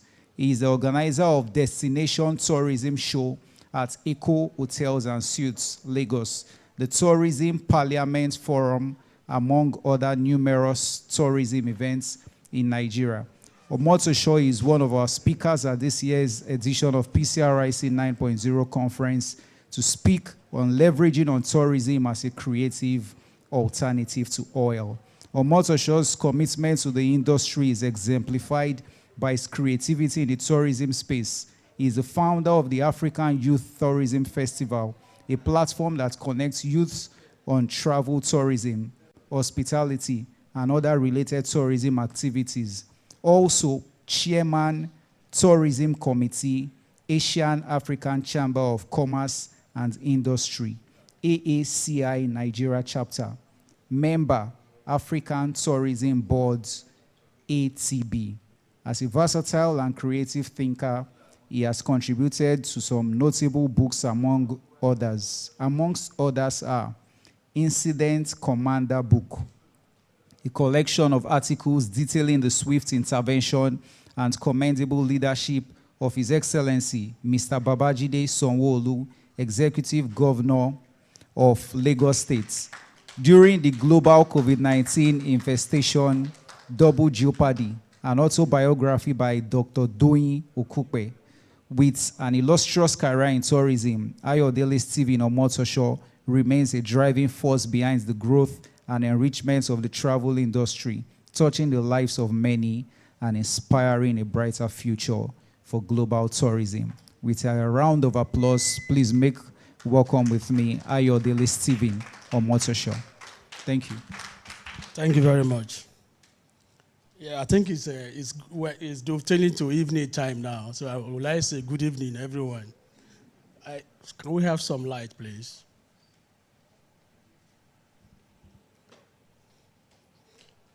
Yes, as you have heard it all, my name is Ambassador Ayo Omotosho. I'm into tourism, and for us at Traveler Communications and Destination, we breathe tourism, we love tourism. It's quite unfortunate when I got this invitation by Gaspo. I know Gaspo for like a year ago when I was given the opportunity to be the coordinator of Lagos Tourism Volunteer Network. So I met Gaspo as one of our members. And so ever since that time, I see him as someone that is very diligent in his business. And as captured in the Bible, that see a man that is diligent in his business shall stand before kings. And that is the evidence of what you have seen here today. So a round of applause for him. So, like I said, I met him, barely a year ago. And when we conceived the idea of African Youth Tourism Festival, he came there with his team to capture the mood of the event. And he did it excellently well. So ever since that time, our relationship, started blossom, in that space. So today, we'll be, speaking on the topic captions, tourism as an alternative, just an alternative for creative industry or to oil. But may I say that in this room, in this gathering today, I've seen a lot of, I heard different speakers. I've listened to all of them, even though I came earlier, before them. But I think there's a reason why I've been decided to speak last, because of tourism related to photography. So, and I take it as this, that as a photographer, you are in the business of tourism. If you don't know, you must first of all have that at the back of your mind. One of the speakers said that the mindset, your mindset is very, very important if you want to make headway in photography business. Meaning that you have to be very creative. Everybody is doing the same thing, but the social graph is inelastic, plotting it you above others. Meaning that everybody is a photographer. Let us imagine you're a photographer. All of us in this room is a photographer. You are taking your shot from this angle. This person is also taking his shot from this angle. Look at the last speaker, who is also into, what did he call it the other time? I think he said puzzle, which is not very common, but it's having an edge there because of what he's doing creatively. That is what we do. That is what we represent at Travelog. We try as much as possible to do creative tourism, meaning that if everyone is in that space, we try to do major event that has never been done before, so that when you see it, you plug yourself into it. So as a photographer, you may decide to shift away from the traditional one, that is, oh, there's a wedding ceremony coming up there, we need a photographer, let me go and cover it. Okay? By the time you get to that place, the organizers, the guests, I'm talking about the bride and the groom, they must have negotiated with someone. Oh, I want these photographs, during my wedding, it's going to be 1 million naira. Another person will likely say, oh, sir, I will do that at 700,000. Another person can also charge more than that. All of us, we are doing the same thing. But what will stand you out at the end of the day, when you are very creative, your creative mind, unimaginable of the result of what you are going to get at the end of the day. So, being a photographer, like I told you, there's element of photographing in tourism. photography tourism. Now, for instance, someone is in Abeokuta who is also a photographer. You can decide to catch or to get the memory of Olumo Rock, activities of Olumo Rock, and place it on your website or somewhere around you. Meet with the Ministry of Art and Culture in Olumo Rock. There's no way they will not be engaging you because you are trying to do something different, among others. Now, you are not limiting yourself to only a wedding photographer. You are not limiting yourself to, just ordinary photographer. Just as you said the other time, education is very important. But I disagree a bit. That is, someone who actually passed through the wall of university can say that I don't want to venture into photography. Do you agree with me? Unless you have the passion for it. If you don't have the passion for any business, you cannot thrive. The creativity, and first of all, you must recognize that where you are, the ministry you are operating on, is it your calling? Is it your passion? You must first of all have that. Otherwise, you may not break through in that field. When I ventured into tourism, that was about almost 20 years ago, I was just thinking about what to do. And lo and behold, do something on tourism. I went on a prayer of expedition. Lord, give me the script of my life. Because I read a book, I love reading. There's a script. Everybody has a script. So the image, promoting destination images now, as a good photographer, you must have it at the back of your mind that, oh, I love photography. Is it because your friends are doing it, or because your parents have actually done it before, or you just have the passion for it? But when you have the passion, the money might not likely come immediately. Certainly, something is driving you. And once something is driving you, it will convert to a good revenue in the long run.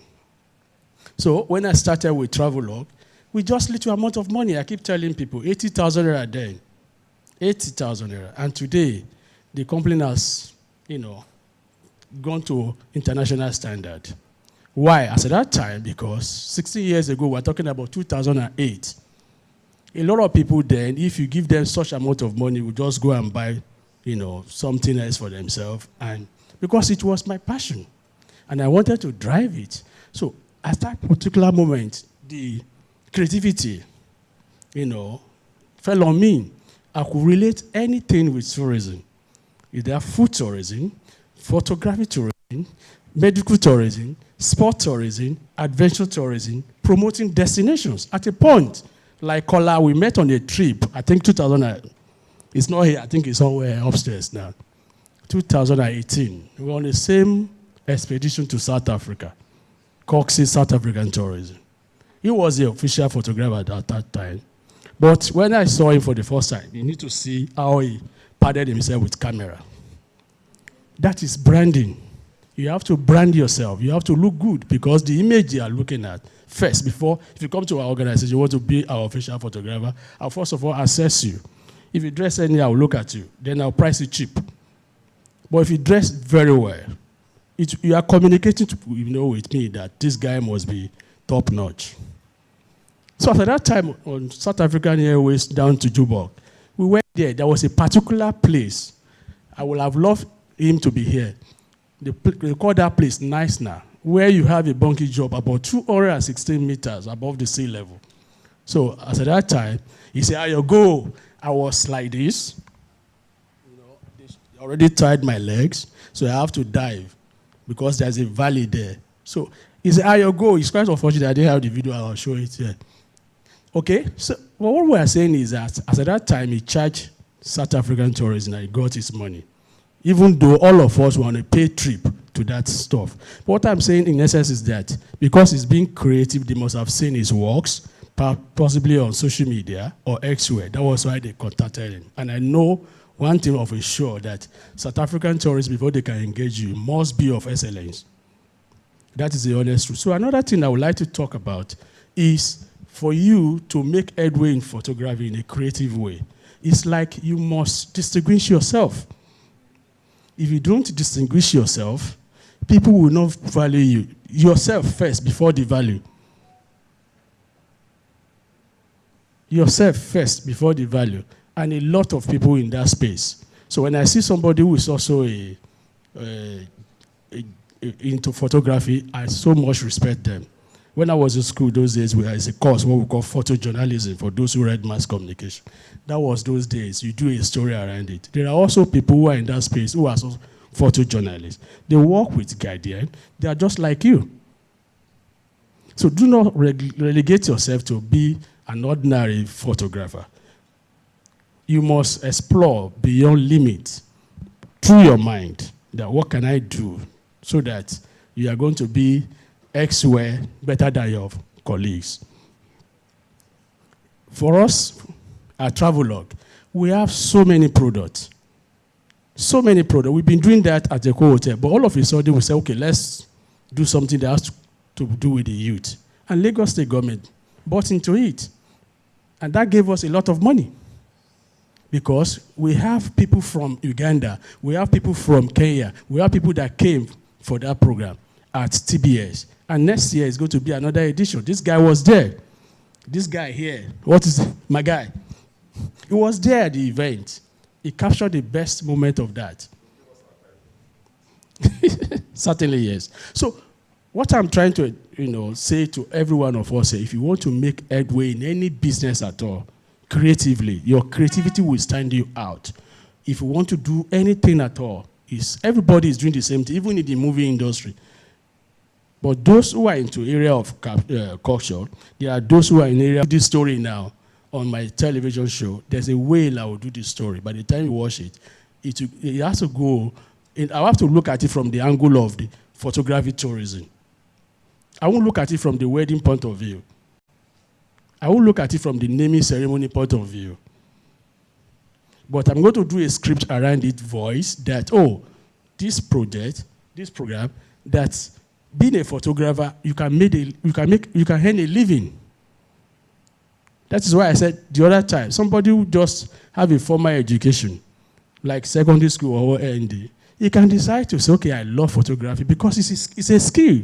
Last year in Paris, there is what we call World Skill Day. It's a competition. Thousands of people gather all over the world just to exhibit their skill. And so what we call skill tourism. So photography is a skill, whether you like it or not. So once you have the formal education, you can read and write, then you excel. I keep saying it. If you watch Food Network, there's a guy called Body Filastro, popularly known as Cake Boss. If you watch that, Cake Boss never had a university degree, but he said that he wanted to take this cake business to the top, and he's been doing that. He's been doing that. The massive cake ever at Obokem in New York. He's the one. Anything they want to do, they will have to come to Obokem. To Body Belasco. Apparently, the father bought that organization since 1906. They've been baking. 1906. If we are to have it in Nigeria, once the owner dies, that is the end of the business. Look at someone in the photography business, that is Mr. Dayo, who is also doing something related to tourism. He will go to interesting places, capturing the mood and give a story around it. The government of the day will value it more than someone who is just capturing wedding. The person is just living. He's not doing any exploit as far as I'm concerned. If you want to do exploit, you have to do something that has never been done before. Like I said to you the other time, that at Travelog, we are a creative organization. Just about 6 years ago, we conceived an idea called Destination Nigeria Governor Tourism Conference. Why? Because I discovered that the solution tree to tourism development in Nigeria lies with our governors. Once the governor keys to it, everybody, they will see it as an alternative, to promote tourism, 1, then 2, to promote economic development, 3, to solve issues of unemployment in Nigeria. And every nation around the world, they see tourism as a roadmap for development. So that was why we came up with that concept. People will look at it, wow, how do you want to gather the governors in Nigeria? It's possible. It is what? Possible. We are passing through the Nigerian Governors Forum. to see that this is a fantastic idea. So those who are doing the same business with us, but through the constructive thinking, creative thinking, we're ahead of them. We are just doing it. People can say, oh, I'm not a member of NANTOP. Of course, they are my friends. They are the people in charge of tour operators. But I'm in the space of media tourism promotion. So I need to do something that has never been done before so that I can capture the destination adventure of any country. That's why we promote the airlines. And all those people, they have photographer. They have a unit. They have a unit covering those places. In fact, when you go to a place, they will say, okay, our photographer will reach out to us. They will send images, best images that you may not find anywhere. Another interesting thing, everybody here watches CNN. You see jet images. They are selling those images to CNN. That is why you cannot copyright it. I mean, you can't just get it anywhere. Just Google it. You know how much jet images is selling those stuff. It's a lot of money. So you need to distinguish yourself, but through the power of creative thinking. Now, let me diversify as regards to the oil. Whether we like it or not, one day oil will dry off in Nigeria. Where we even discover oil? In, what is the name of this guy? This name, former president. Bayelsa. Olobiri. Where is that place? Of course, it should be a famous tourist destination in Nigeria. But how many of us taking tourists to that place? Whether we like it or not, a time is coming that there won't be oil. And people have been thinking ahead. Now you can drive without fuel in your car again. You can charge it. Tesla is doing it in UK. Whether we like it or not, it will come to Africa. So that will tell you that tourism is the order of the day. People must travel, and it's a daily thing. If you say, you don't have money to travel abroad, what about your domestic area? How many of us have seen, Olumo Rock? And I say humorously, it's not about seeing the actual beauty of Olumo Rock. It's about what are you going to do in Olumo Rock. You can do one or two, three things. There are places you need to visit before you die, whether you like it or not. If you don't do that, your children will blame you. You have to blame you. So there are other interesting places in Nigeria, even though the cost of traveling now is expensive.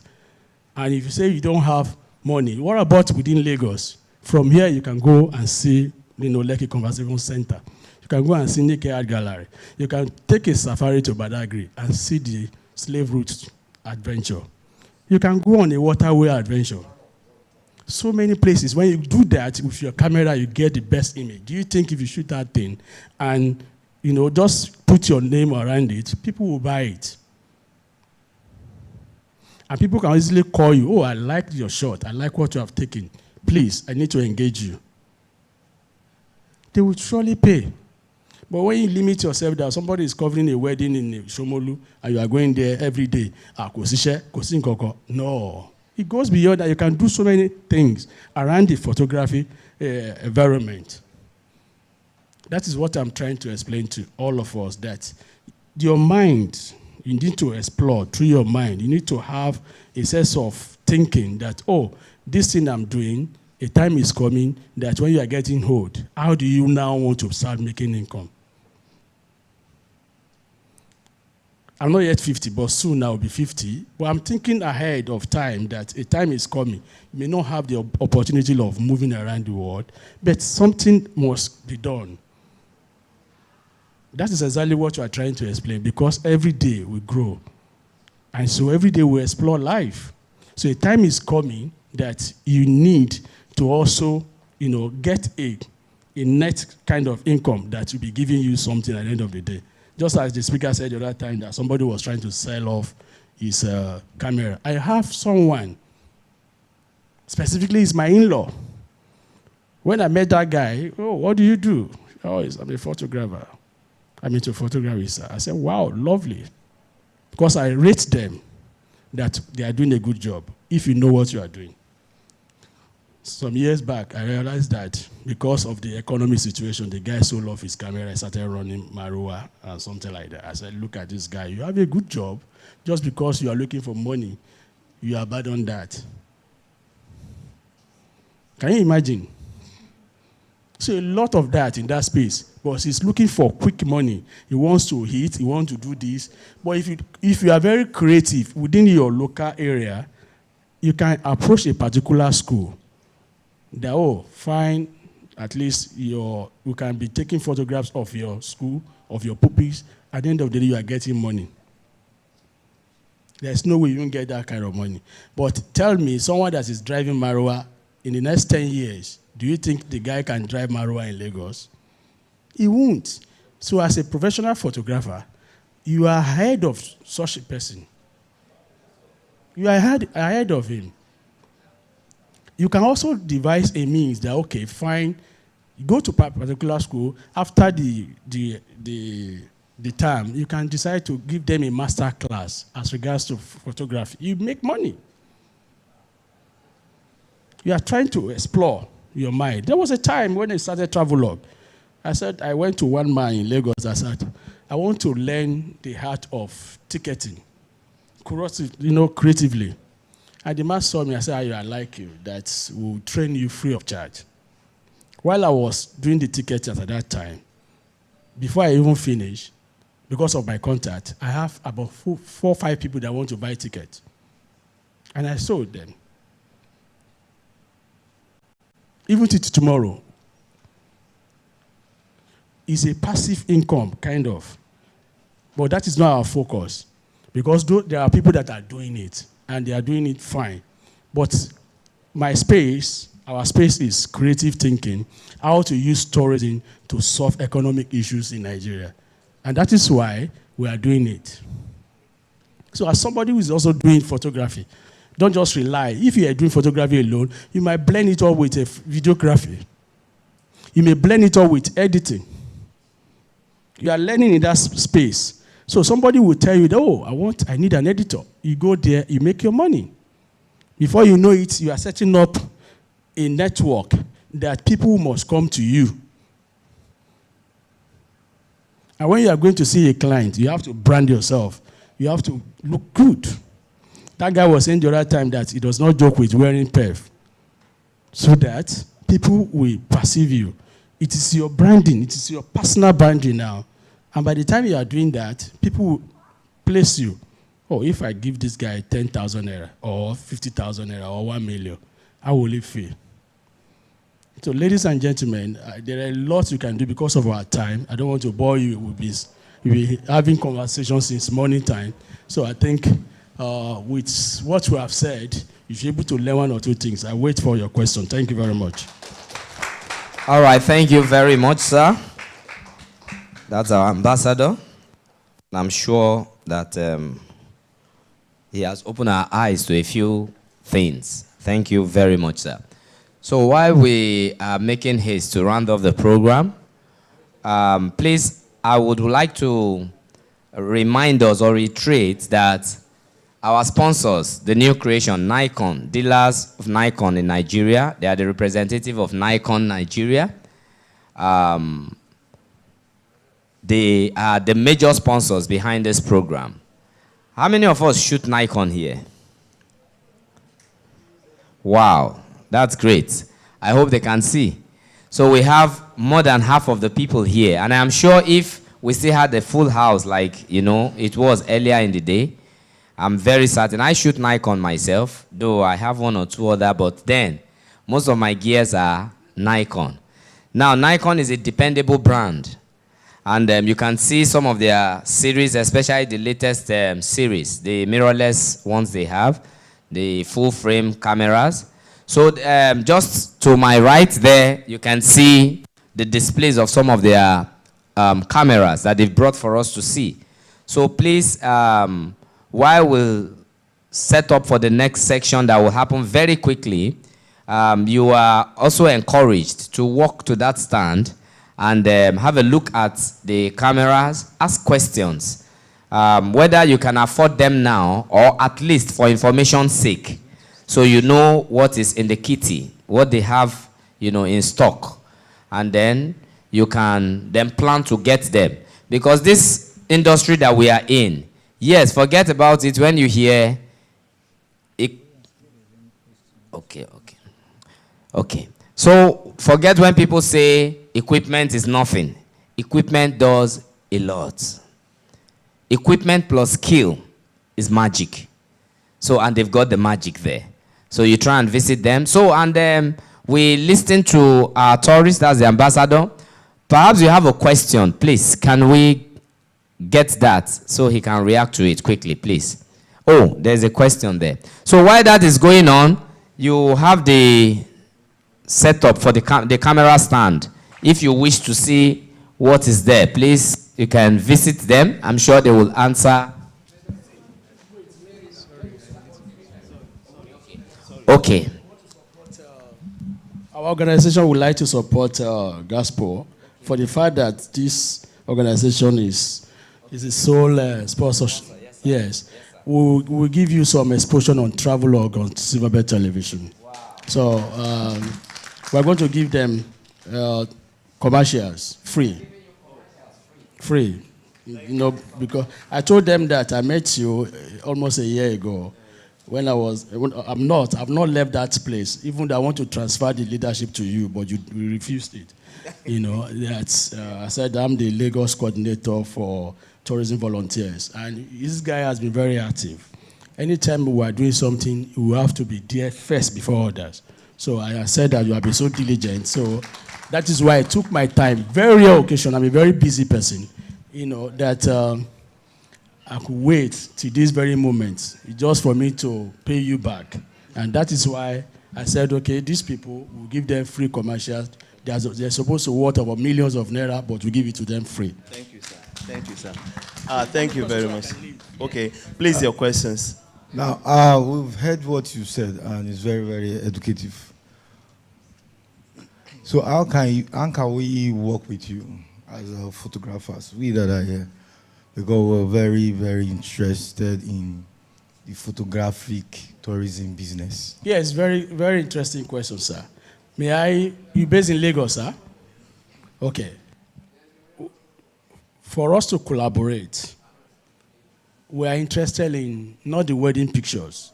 We are interested in destination images. Destination images. For instance, we will soon launch a project, maybe from next year. So if you have photographic images, let us know. Or if you want us to commission you to a particular location in Lagos or outside Lagos, we are going to do that to partner with you. Because I realize that if you cover a wedding is for a moment. It's just for a moment. After the wedding, the next year they'll be talking about anniversary. But those destination images, they are timeless. They are what? Timeless. And what is timeless will give you more money. Will give you more money. After you must have left. Oh, who shot this? People will recognize you. Just like a collector. How many of you know Prince Mrs. Shillon here? Prince Mrs. Shillon is a collector, art collector. So a photographer is like an artist. You are trying to, as much as possible, to view the image. You are not drawing it now. Through your lens, you are trying to capture a particular image. That is why you see some people who go to festivals, they go to interesting places, they are just there to cover the image. Do you know that if you cover, like Olojo Festival is coming out in Osun State. If you cover that event, you can have about 4 or 5 clients that you are going to give materials to in a different angle. And you are making money. So with that, you can collaborate. But if you give us wedding of Mr. A and Mr. B, we will look at it as if it's a common photograph. And the person will not, we can't even do a free ad for the person. But if you are running a television series, we can. Well, when I came back from South Africa, I did 2 stories. We do a photographic adventure of South Africa. We also do the motion aspect of it, which is very captivating. And that raised the bar of Silverbird Television on Travelog. So that is it. Thank you very much. All right. Let's give it up for him, please. Let's appreciate him. Thank you so very much. Yeah, so we will do some, we will put something together that he will come, and really we will have enough time to do that. So that was the reason why I have to be full time in the platform. So, but at this point, I really want to thank him for coming, and also for the offer I gave to my sponsors. So, and also, I would just want to let you guys know that the school, you can set up. So, Nikon School is starting first day of October. So, which right now in Nigeria, I'm the official trainer in that school. So we are starting first day of October, and their service center is now open, and you can walk in and get service to your cameras and things like that. And it's at Allen, 47. Yes, 47. So 47 Allen. So, and they are the only distributor of Nikon camera in Nigeria. So their showroom is at 47 Allen 47 Allen Avenue, Ikeja. Okay, so. All right, so thank you very much. Very quickly, we will be moving on to welcome. Okay, his number. Yes. Yeah. We'll be welcoming the Wikipedia. Yes. Right? Yes. So please, they will just run us through. You see, when we talk about repositioning ourselves, when we talk about money, value and money, you need all that you need to know. I know it's not been easy. A lot of us have been here since morning, and I give it up for us. We are the real MVP. Can we give ourselves a round of applause, please?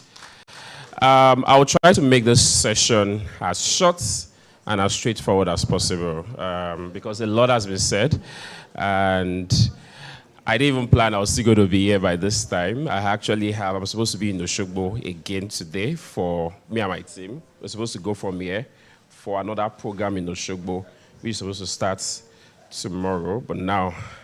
So we also are a little bit out of time. So I will just quickly run through. Can you please help put the slides on the screen, please? Okay, so my name is Ayokomi. Is that way to put on slideshow so that it's viewable? My name is Ayokomi, and I work with Wikipedia. And my work with Wikipedia is centered around helping people get access to information. And beyond also working with Wikipedia, I also double as a professional photographer. I started photography several years ago, I think 2010 or thereabouts, and I've had some few stints on experience. I'm here with my team, Yemi Festos, I have Barakat, I have Rita, and I have Rhoda. So what we are doing basically is I'm just going to be running through what it means to contribute to Wikipedia, what is even this thing about, and I have a little short presentation, which I might not even have time to really go over like I would have loved to, which is why I contribute to Wikipedia or Wikimedia as a photographer and why you should too. So I intentionally chose this title because I felt a lot of times everybody is asking a question, why should I contribute as a photographer? What is there for me? And all of those things. And what is even the essence? And that's really what I'm just going to be doing. Can we go to the next slide, please? Okay, so I intentionally put this, and this is to honor a friend. And I seek our discussion. A friend of mine, which is also a colleague of this amazing Wikimedia contributions, passed away a few days ago. He's one of the main guys that is pushing Wikipedia boundary in Nigeria. But unfortunately, he died under too many of his living circumstances at a very young age of 32. I'm still trying to put myself together in nursing the pain. So I just use this minute to say wherever he is, that may God rest his soul.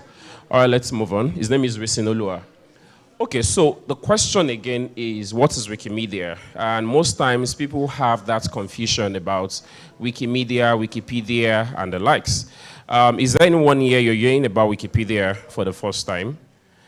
Is there anyone here you're familiar with Wikipedia? Or you're hearing Wikipedia for the very first time? Okay, I don't know, one way or the other, a lot of us are familiar with Wikipedia, kind of. And, but most times we confuse ourselves with this term called Wikimedia. So that is why I just wanted to explain it this way. Wikimedia is the mother body that houses Wikipedia. So Wikipedia is where you get information from. So Wikipedia is where you get your information from and all of those things. But Wikipedia is the mother body. So you have Wikimedia, and then you have Wikipedia, you have Wikimedia Commons. So it's just like saying, we all know about Indomie noodles, right? So do you know the manufacturer behind Indomie noodles? But some of us might even have taken Indomie in the last few days, but we don't really remember the manufacturer. So the name of the manufacturer is actually called Dufresne. The same thing with this. Wikipedia is popular. We all know about Wikipedia. But the manufacturer or the organization behind Wikipedia is actually called Wikimedia. So they do a lot of other projects, and these are one of the projects. So let's move on, please. And so for the sake of this, just go up a little. We're going to be focusing mainly on a project called Wikimedia Commons. Wikimedia Commons is that guide here. So these are all of the projects that are being housed by Wikimedia. We have the Wikipedia, Wikimedia, and the likes. But where we put our images and our video friends, once again, thanks to organizer for having us, is value and money. And so for the sake of this, we're going to really focus on the value part. And I personally believe that when the value is ascertained, when you've been able to come to the point of value, then the money should not be an issue. So other things I'm going to be mentioning here, I won't be mentioning price, I won't be mentioning money, I'm going to be mentioning value and what it brings to you as a photographer. And so my understanding about this is that when you have a good set of value, then you would have the money. So let's go back to my slide, please. Thank you. Okay, so let's go down. So going down is to have an idea, one who contributes to Wikimedia. Can you just go up a little? There's a place you skip. Now, example of photographers who contribute to Wikimedia to have time to start going to the lag again. So it's also important question people will ask, why should I contribute to this platform? It will interest you to know that the biggest and the biggest of photographers around the world contribute to this Wikimedia platform. One example of them is one guy called Gage Skidmore. I don't know if anyone knows Gage Skidmore. Gage Skidmore is one of the most prolific contributor to Wikimedia Commons in the world. He has contributed over 1 million or 2 million files to the Wikimedia Commons project, and is one of the most paid photographers in the world, as it is. This is a guy that is an expert in photographing leaders, talk about past presidents of America, he's a very great guy. So this list, if you click on that link, that list shows you amazing photographers around the world that contribute to Wikimedia Commons. And these are like people that a lot of us would want to look up to. These are people that have very, very amazing workflow. So let's go back to the question. I would have loved us to see the list, but let's move on. So the question is, why do I contribute? And that's the question a lot of people keep asking. Why do I need to contribute to this platform? So the first way I can answer that is to say, you contribute by number one, by bridging knowledge gap, by creating more value to yourself beyond what it is. Let's go to the next one, and then I'll use this quote to be able to answer that. This is one of my favorite quotes, which was done by a very dear friend. Some of us might know her. Her name is Aida Muleme. She's an Ethiopian, very great person, very, very great person. I've had opportunity to meet them like one or twice. And works with Nigeria, and they said something. They said, photography continues to play a key role in how we are seen, not just as Africans, but as black people from every corner of the world. Stereotypes and prejudice are incited by images, and if it is used yet again to undermine those of us who are actually doing the difficult work, then we need to have some uncomfortable conversations. These words might look too simple. What's the big deal? But for me, I take it so personal.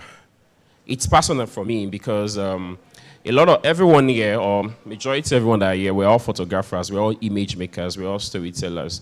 But a lot of times, we don't even know the power of our images. We don't know the power of our pictures. We don't know the power of just one image. Before I started contributing to this platform back in 2015, when you Google Nigeria, like 2014, when you Google Nigeria, what comes from it will be poverty. When I mean by poverty, I'm talking about poverty in image. So you Google Nigeria, what you just see when you Google Nigeria is that you see a kid maybe somewhere in a very dirty place, stranded. You Google Nigeria, what you see is somebody that is hungry, that's sitting down. You see kids that are malnourished. That's what you see about Nigeria when you Google as at like 10, 12, 13 years ago. And these are images that have been used to push the stereotypes about Nigeria, about Africa. And these are things that most times they are done because maybe some people, we're not telling our story ourselves. So people will come here, take pictures in Nigeria, and then they will label it, this is what Nigeria looks like. You Google Nigeria at that particular time, what you see is pictures of the slum in Makoko, and then you will not see anything VI. You will not see anything in this environment that you have. We should understand that it's about stereotypes, it's about people pushing their own narrative, and that is why, because we're not telling our story ourselves. We're not telling our story ourselves because there can't be a vacuum. Something must be filled. You must put, there can't be a vacuum, there can't be a space. You must put something, either you put the bad or you put the positive. So we either tell your story or allow other people to tell our story themselves. So what this tells us is that, okay, and back to that story, as at that 13, 14 years ago, we started changing things, and that's when I actively started contributing to the Wikimedia Commons or to Wikimedia. I felt, okay, my very first profession is that I'm a photographer. I love to, and I think I pride myself to it when I say I have visited almost all the states in Nigeria taking pictures. There was a time I had a project where I was going to each of the geographical locations in Nigeria, zone by zone. I did the whole of Southwest with a team, South-South, Northwest, North Central. So I've actually visited a lot of Nigeria, taking pictures and all of those things. And when we started then, back in that 2014-15, we started putting pictures that tells the correct narrative about Nigeria. I started putting them on Wikimedia, on Wikipedia, putting the positive on Wikipedia. Before you know it, in 2-3 years, the narrative changed. When you Google Nigeria now, we can also even try the experiments. When you Google Nigeria now, you will not even see a picture of someone that is malnourished. You will see a picture of fine, fine places. But a lot of times, a lot of us don't know the effort that went into all of those things. A lot of that effort that you see is as a result of the platform called Wikipedia. Is a result of the platform called Wikipedia, and that is because that we came together and said, no, we need to change this stereotype. We need to change this impression. Let's put our images there to tell a better story. But the truth is, and that's why we are here, we can't do it all alone, but we're going to get there. Let's move on. I'm trying to run as much as I can. Knowledge belongs to all of us. So now, we see the stereotype, right? A lot of times, people push bad things or push bad narratives about the country, and it's because they just want to. But the truth is, knowledge doesn't belong to just the white people. You know, before now, people that put content on Wikipedia about Nigeria were even white people that are not black. And then they just put what they want. They write what they want. There is a bomb blast in Maduguri. The whole Nigeria is on fire because of one, I don't want to say little bomb blast. Any bomb blast is huge, but because of one incident, the narration is the whole Nigeria is unsafe. The whole Nigeria is not safe because of just one little incident in faraway northeast. So people push off those narratives, and that's because we're not telling our story ourselves. So knowledge does not just belong to just the white people; it belongs to us as well. But we need to take the position of writing our story, telling our story before we can query that. Please, next. So now let's talk about open content. What do we even mean by open content? Open content itself means that anybody can contribute, and that is what the Wikipedia and the Wikimedia platform offers. So there's a stereotype in terms of information on the Wikimedia platform or on the internet. There's a stereotype. People are pushing bad things. People are pushing negative things. Okay? So there's a stereotype. I agreed. What are you doing about it? It's an open content. Wikimedia platform is open, so which means you, me, can contribute. So it makes it easy for everyone to go. Now let's move on. So open content in the sense that Wikimedia platform is open. Anyone can come and contribute it. So let's even get a correct understanding of what open means. Open means that anyone, and I'm talking about open in the context of what the Wikimedia platform or the Wikipedia represents. So most time you see me saying Wikipedia, I understand that we know the similarity between both of them. Open means anyone can contribute. That means you can contribute. You as a photographer can put your pictures, and your pictures will set the tone of what Nigeria should be. You as a photographer can push your picture on the internet that when they talk about Lagos, is your picture that they are seeing. And the best tool and the easiest tool to use is a Wikimedia platform. So you can contribute, anyone can contribute. Second thing, anyone can read it, can reuse it. So you see pictures on Wikipedia where it talks about different things. Anybody can use those pictures on Wikipedia. Anybody can use them for what they want to use as long as they are not making commercial use of it. And I'm going to explain that in context soon. Anyone, but also not anyone. Now, the clause here means that as much as anyone can contribute, there are rules around it. And one of the reasons why we are actually doing some of this session is to explain some of the rules. Let's go on, please. So, where is the gender gap? Where is the gender gap? So, sorry, where is the gap rather? So there is a gap. The gap is, things are not happening as I would have loved to. So the number one gap, I would have loved this to be on a slideshow, so that, but it's fine, let's just move. The number one gap is that the thousands of Wikipedia's articles of Nigeria do not have pictures. Oh, really? So now Nigeria, you have thousands or even millions of articles about Nigeria on Wikipedia, and it doesn't have a picture. So what that means is that there is a gap. So next, please. Just next little. I just want the thousands to show. Next. Okay. So thousands of articles on Wikipedia does not have picture. And that's interesting. So does it mean that those pictures don't exist? Does it mean that people are not contributing pictures? Now, I'll give a quick instance. We all know Funke Akindele, right? Or is there anyone here that know? We all know Funke Akindele is one of the biggest exports, Nigerian biggest export. He's one of the Nigerian biggest exports. She can compete with any actor in any stage in the world. So she's one of our biggest exports. But do you know that for several years, until just a year ago, for Akindele, Wikipedia article does not have any single picture. Oh, does it mean she doesn't have a picture about herself? When you go online and then you click for Akindele, you probably see millions or thousands of her pictures. But we can't use those pictures because those pictures are not, we can't just put any picture on the Wikimedia platform because of copyrights and licenses. We expect the owner of those pictures to put the picture on our platform willingly before we can use them because we are not buying pictures. And I'm going to explain detailedly on the value parts as well if we have some of the time. So what this means is that until a year ago, where we started doing some few approach, and then we met her in person one way or the other, and we were able to take a picture of her, and then we use some of those pictures of Wikipedia article. So which means that there are lots of amazing Nigerians, amazing things happening in Nigeria that would have a Wikipedia article and would not have pictures. Why are they not having pictures? Does it mean that those pictures are not online? They're not having pictures because nobody is ready to contribute it, and there will always be gap. And because those pictures are online, we cannot go and download it and use it on Wikipedia. No, the real owner of the picture, the person that has the intellectual right, must be able to contribute it. I know they passed that. Another challenge that we also have is that we don't have a lot of photographers that are contributing to this platform, and this is why we're doing what we're doing. Okay, I know you're running way ahead of me. Can we go back a little? Sorry, how? You're very, very, very fast. No, go back. You're going forward.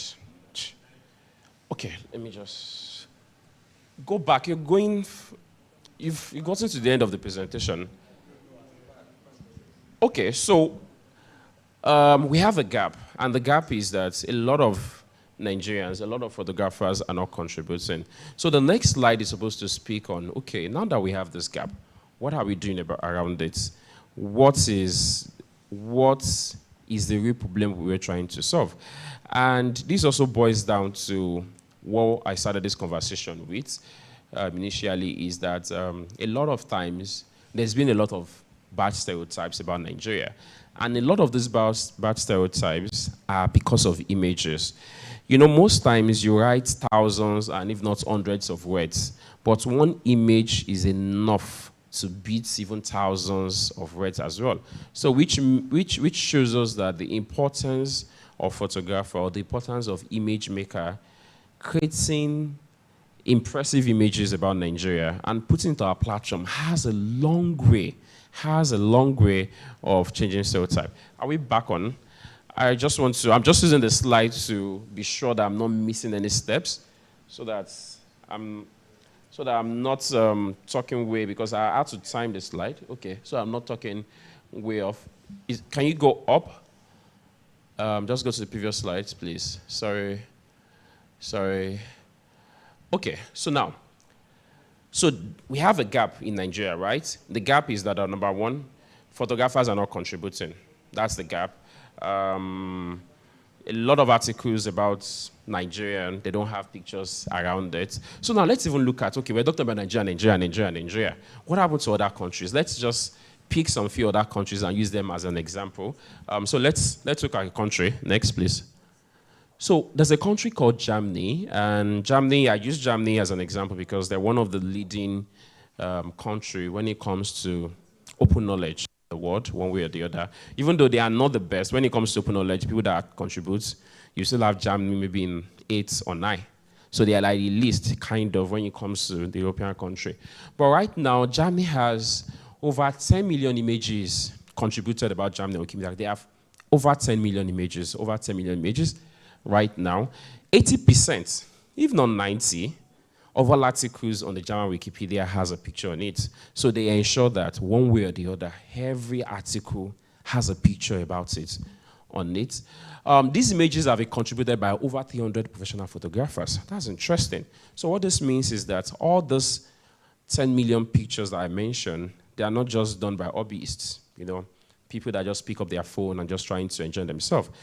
Over 300,000 people that are professional photographers have been able to contribute to this platform from Germany. Okay, we as a country, we are like 280 million. So what is really happening with us? And there's something also I like here, which also shows that the partnership in Germany with other body.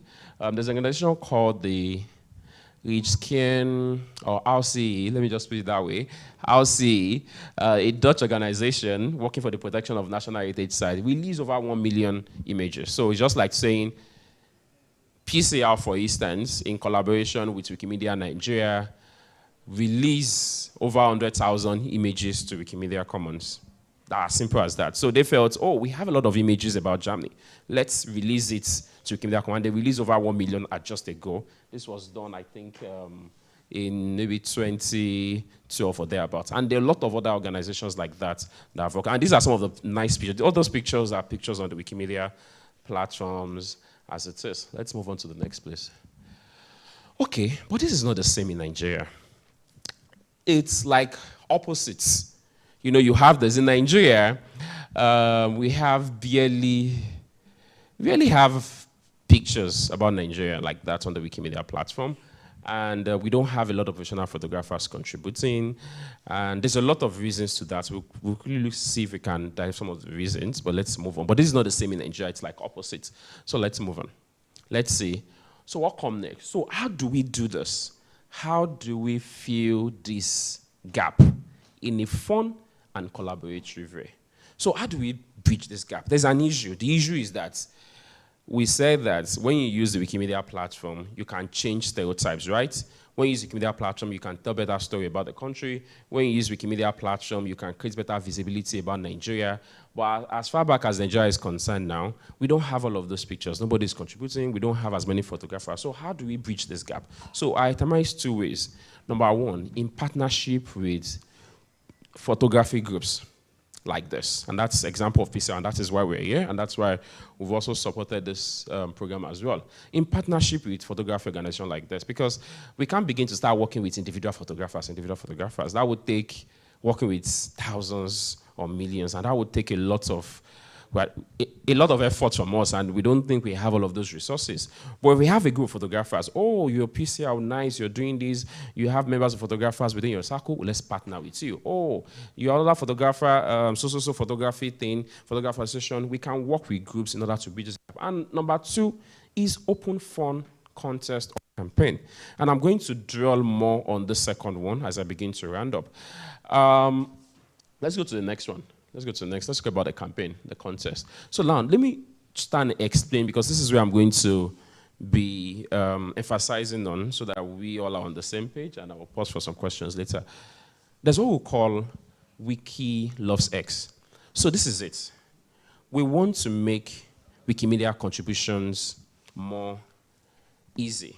I've mentioned a lot of gaps gaps. Nobody's contributing. We don't have enough pictures. I've mentioned gaps. So how do we bridge all of this gap? So we said we'll partner with photography groups. Okay, we'll train them on how to make these contributions, and then we'll ask them to contribute. Fantastic, good. After then, what next? We also said that we can create what we call like a campaign. And this campaign is simple. This campaign, because a lot of photographers are mistaken what this campaign is. That, these people are doing contests, they do competition, they want to collect our pictures so that they can use it. No. This campaign is a fun and innovative way of getting photographers to donate pictures to Wikimedia platform in a very fun, innovative, and competitive way. So I said something, for instance, about, let's say, let me mention a very interesting, Zumarok, for instance. Zumarok, right? We all know Zumarok in Abuja. There is Zumarok, and for several years as well, let's say Zumarok, we don't have a picture about it. Nobody's ready to contribute a picture. Oh, good, nobody's ready to contribute because they don't even know that there's a platform like this that exists. And we felt, okay, maybe we can just go out of our way. Let's go and snap those Zuma pictures. Anybody can contribute to it before now, but nobody's contributing. So it's okay, let's do a campaign. So that campaign will just be like a competition to say, guys, we are doing Wiki Loves Rock, for instance. Wiki Loves Rock is on, please, we didn't need to contribute pictures about rocks in Nigeria, so that it's a fun, competitive way. It's just fun. It's not, the essence is not the competition. The essence is not that we want to use it as a way to collect your pictures, but we just want you to contribute in a fun way. So when you start contributing rocks, you contribute pictures about Zuma Rock, you put Olumo Rock, you put this. We're getting all of those pictures, and as we're getting it, we're using those pictures in those corresponding Wikipedia articles. And we'll tell you, please, when you contribute these pictures, you know you can win prize, you can win up to 200,000 naira in Nigerian naira, you can win up to $2,000, $1,000. The essence of that campaign or that contest is not necessary on the money to say, because a lot of people had mistaken that in the past, especially with photographers, they want to buy our pictures. Wikimedia platform is a non-for-profit. We don't buy or sell pictures. But whatever pictures that goes onto our platform, it is used on the corresponding Wikipedia article for educational purpose. So that contest or that campaign is a way to just get you to just contribute because there's a contest going on. So we have what we call the Wiki Loves X. I itemized some few ones, about 5 ones. We have what we call the Wiki Loves Monuments, which is around to say, guys, do you know of any monuments? Do you have monuments that you know that exist in Nigeria? Please submit these pictures to Wikimedia Commons for 1 month, for 2 months, and then you can win prizes. And then we can recognize you. And you can, it's just a way to just create that community collaborative space. We have the Wiki Loves Classic. Classic, it's more of this music terms. We have the Wiki Loves Africa, which is also a very interesting one. We change theme each year.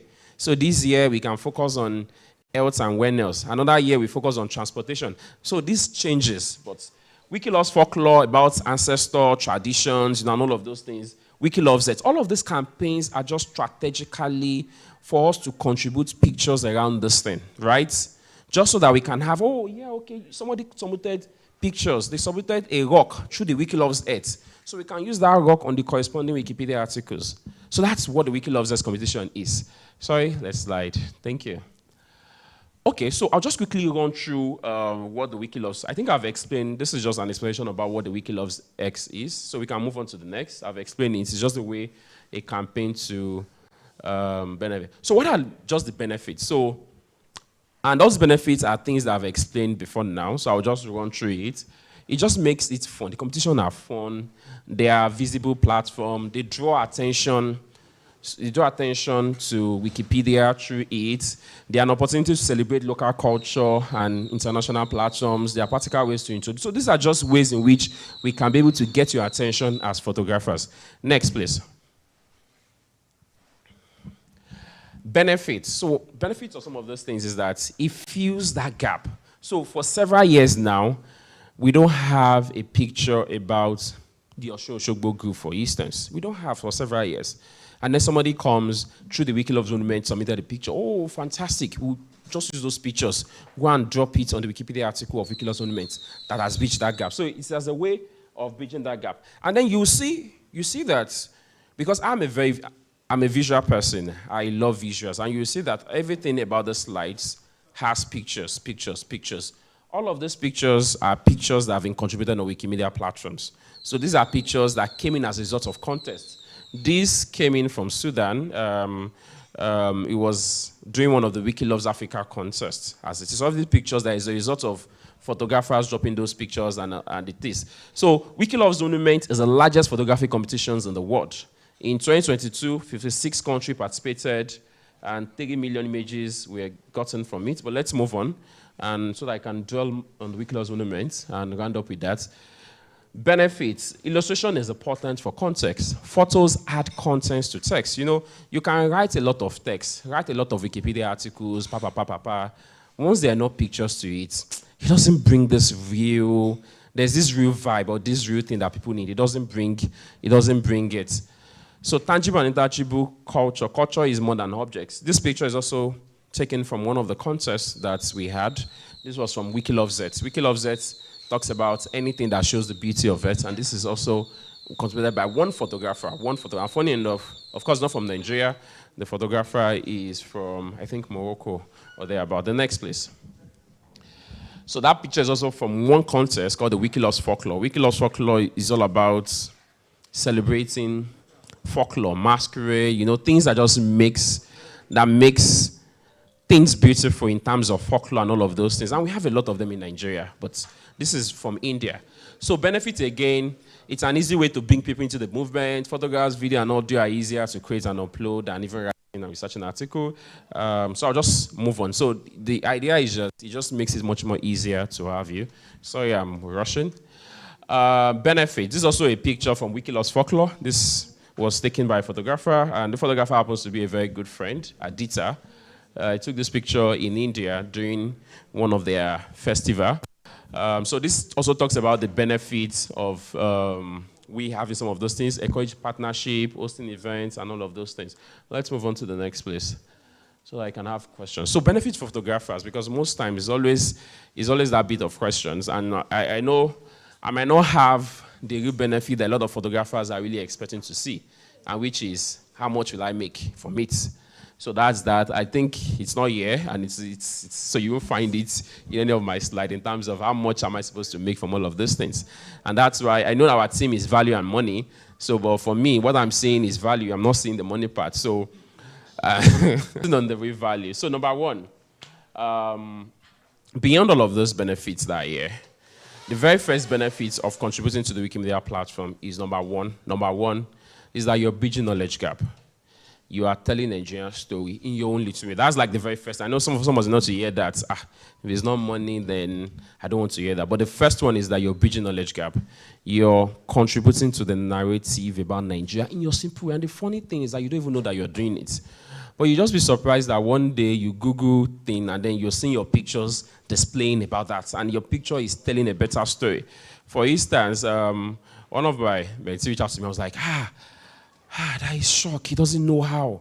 He's a photographer as well, and he started photography, I think, about 2-3 years ago. And it was like he was shocked. And I was like, why? What happened? He said he was just watching TV, and on CNN he saw his picture. You saw his picture? How? He said he saw his picture. They were talking about the NSAS stuff on CNN in Nigeria, and they used his picture as the illustration to talk about the NSAS. I was like, wow, that you just feel so proud. That even when he saw the picture, even though they didn't contact him or they didn't give him money, but as he saw the picture, they put it boldly. This picture credits Wikimedia Commons / his name. So they put his name. So everybody on CNN, they've seen that.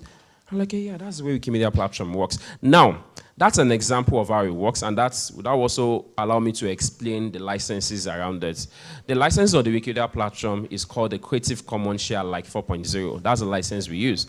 What that license means is that whatever pictures you put into our platform, we don't buy it, as I said, we don't buy any of the pictures, but when you put these pictures in our platform, you operate under the CCA bias. CCA means that Creative Commons Share Alike.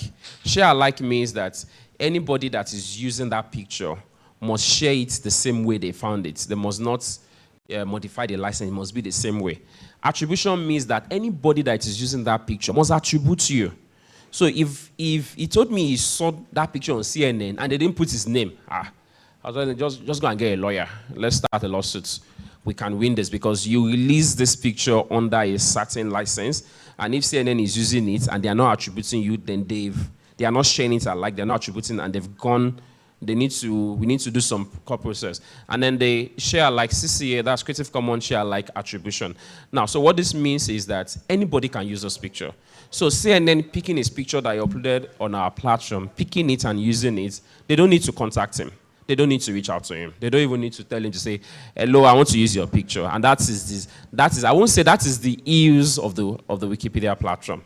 So is that anybody can use your picture, because the essence of it is for educational use. So somebody else can, but they cannot use it. The license that we use to protect photographers is what we call the NC. NC means that they cannot use it for commercial purpose. They cannot sell it in a way. We can NC to protect photographers, but they can use it for educational purpose, to use it for a sort of research, but they must put your name and attribute to that this picture is from you, but they don't need to contact you. Do you understand how the license works there? Okay, I'm out of the slide. So yeah, I'm rounding up now. I also really want to just round up. So just previous a little. I just want to weigh on the last point there. Okay, don't worry then. So, and that's like the important thing about that license. So the license just speaks to how you release your pictures in terms of that your safeguard. And then intentionally, I'm going back to this quote again, to say that photography will keep on playing a key role on how we are seen, not just as Africans, but as black people from every corner of the world. So that means that you can use your picture to change the stereotype. Let me quickly round up. Yes, please. So we choose the images and story of Africa. I don't want to bore us, so let's move on to the next or something. Okay, so I'll just run through this. Wiki Loves Monument. Now, right now, there's an ongoing campaign called the Wiki Loves Monument 2024 in Nigeria. It started September 1st. I've explained what this Wiki Loves X is. It's just a way to get us to contribute to our picture. So there's ongoing one going on right now. It's called the Wiki Loves Monument 2024 in Nigeria. It started September 1st, and it's going to end September 13th, which is in the next 5 days. So what this means is that we need you to contribute pictures about monuments that you have. Whether you've taken the pictures 10 years ago, or you've taken the pictures 20 years ago, or you just took the pictures 5 minutes ago, as long as around monuments. And what is monuments? Monuments is anything that is symbolic. This mic can be a monument. If this mic was actually first used by, maybe the first person that used this mic was, let's say, Muitala Mohammed now. Let's say he used this mic and it was shot. This mic will become a monument because it's symbolic. Do you understand? So monument can be anything. Monument is anything that is symbolic. It can be as a result of what happened to it. It can be as a result of the years. It can be, so anything monument. So I don't want to restrict our definition of monument. So you can be anything. So what we need you is to look at these pictures of monuments that you have on your hard drive. Because what are they doing on your hard drive? They are on your hard drive. I know that you're keeping it for Jesus when it comes, but also you can also share it as well, because they will be there, and most times a lot of us, what we put is on social media sometimes, and then we did, but still yet it won't be visible.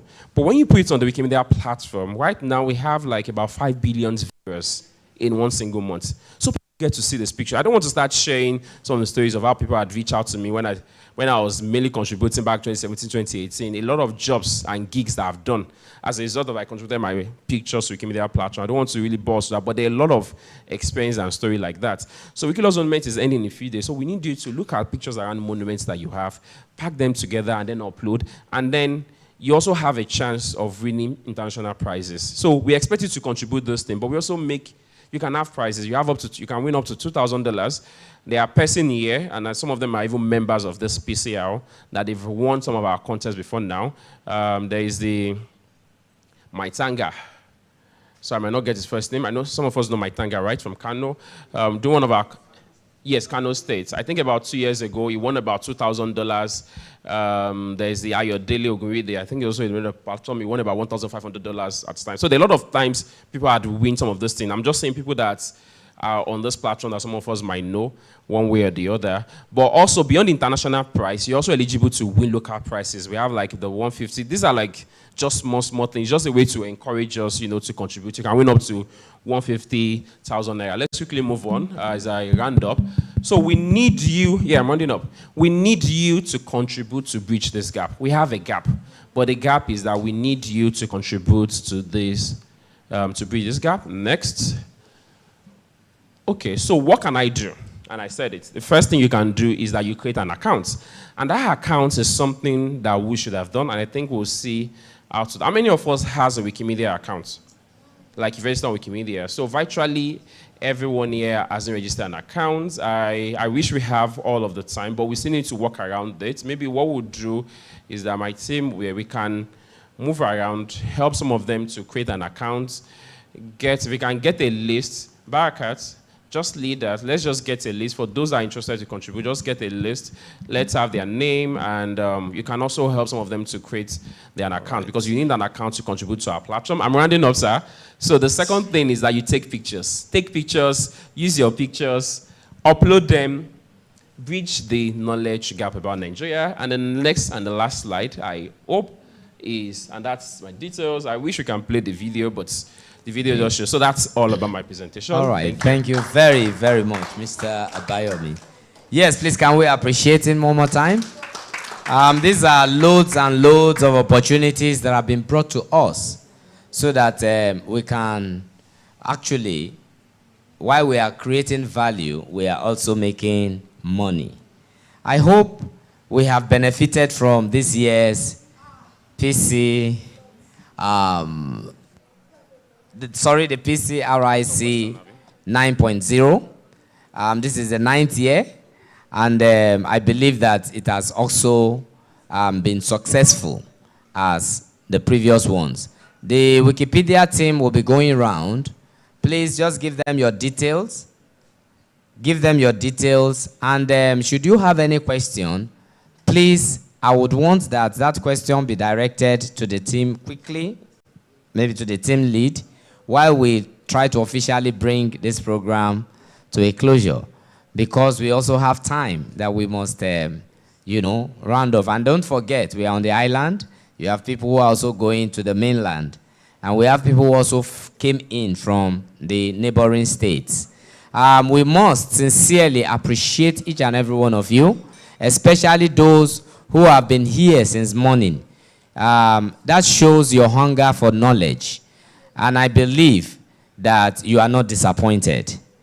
Now we've been given lectures. We've been exposed to different things that we can do to be able to navigate the excruciating economic situation and survive even at these hard times.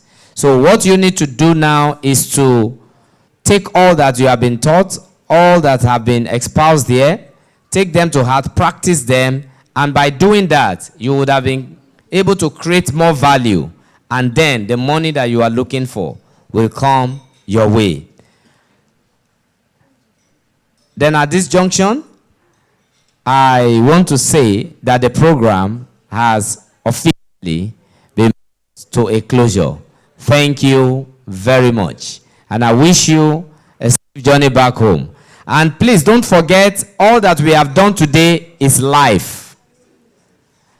All that we have done today is live. So you can go back and watch them.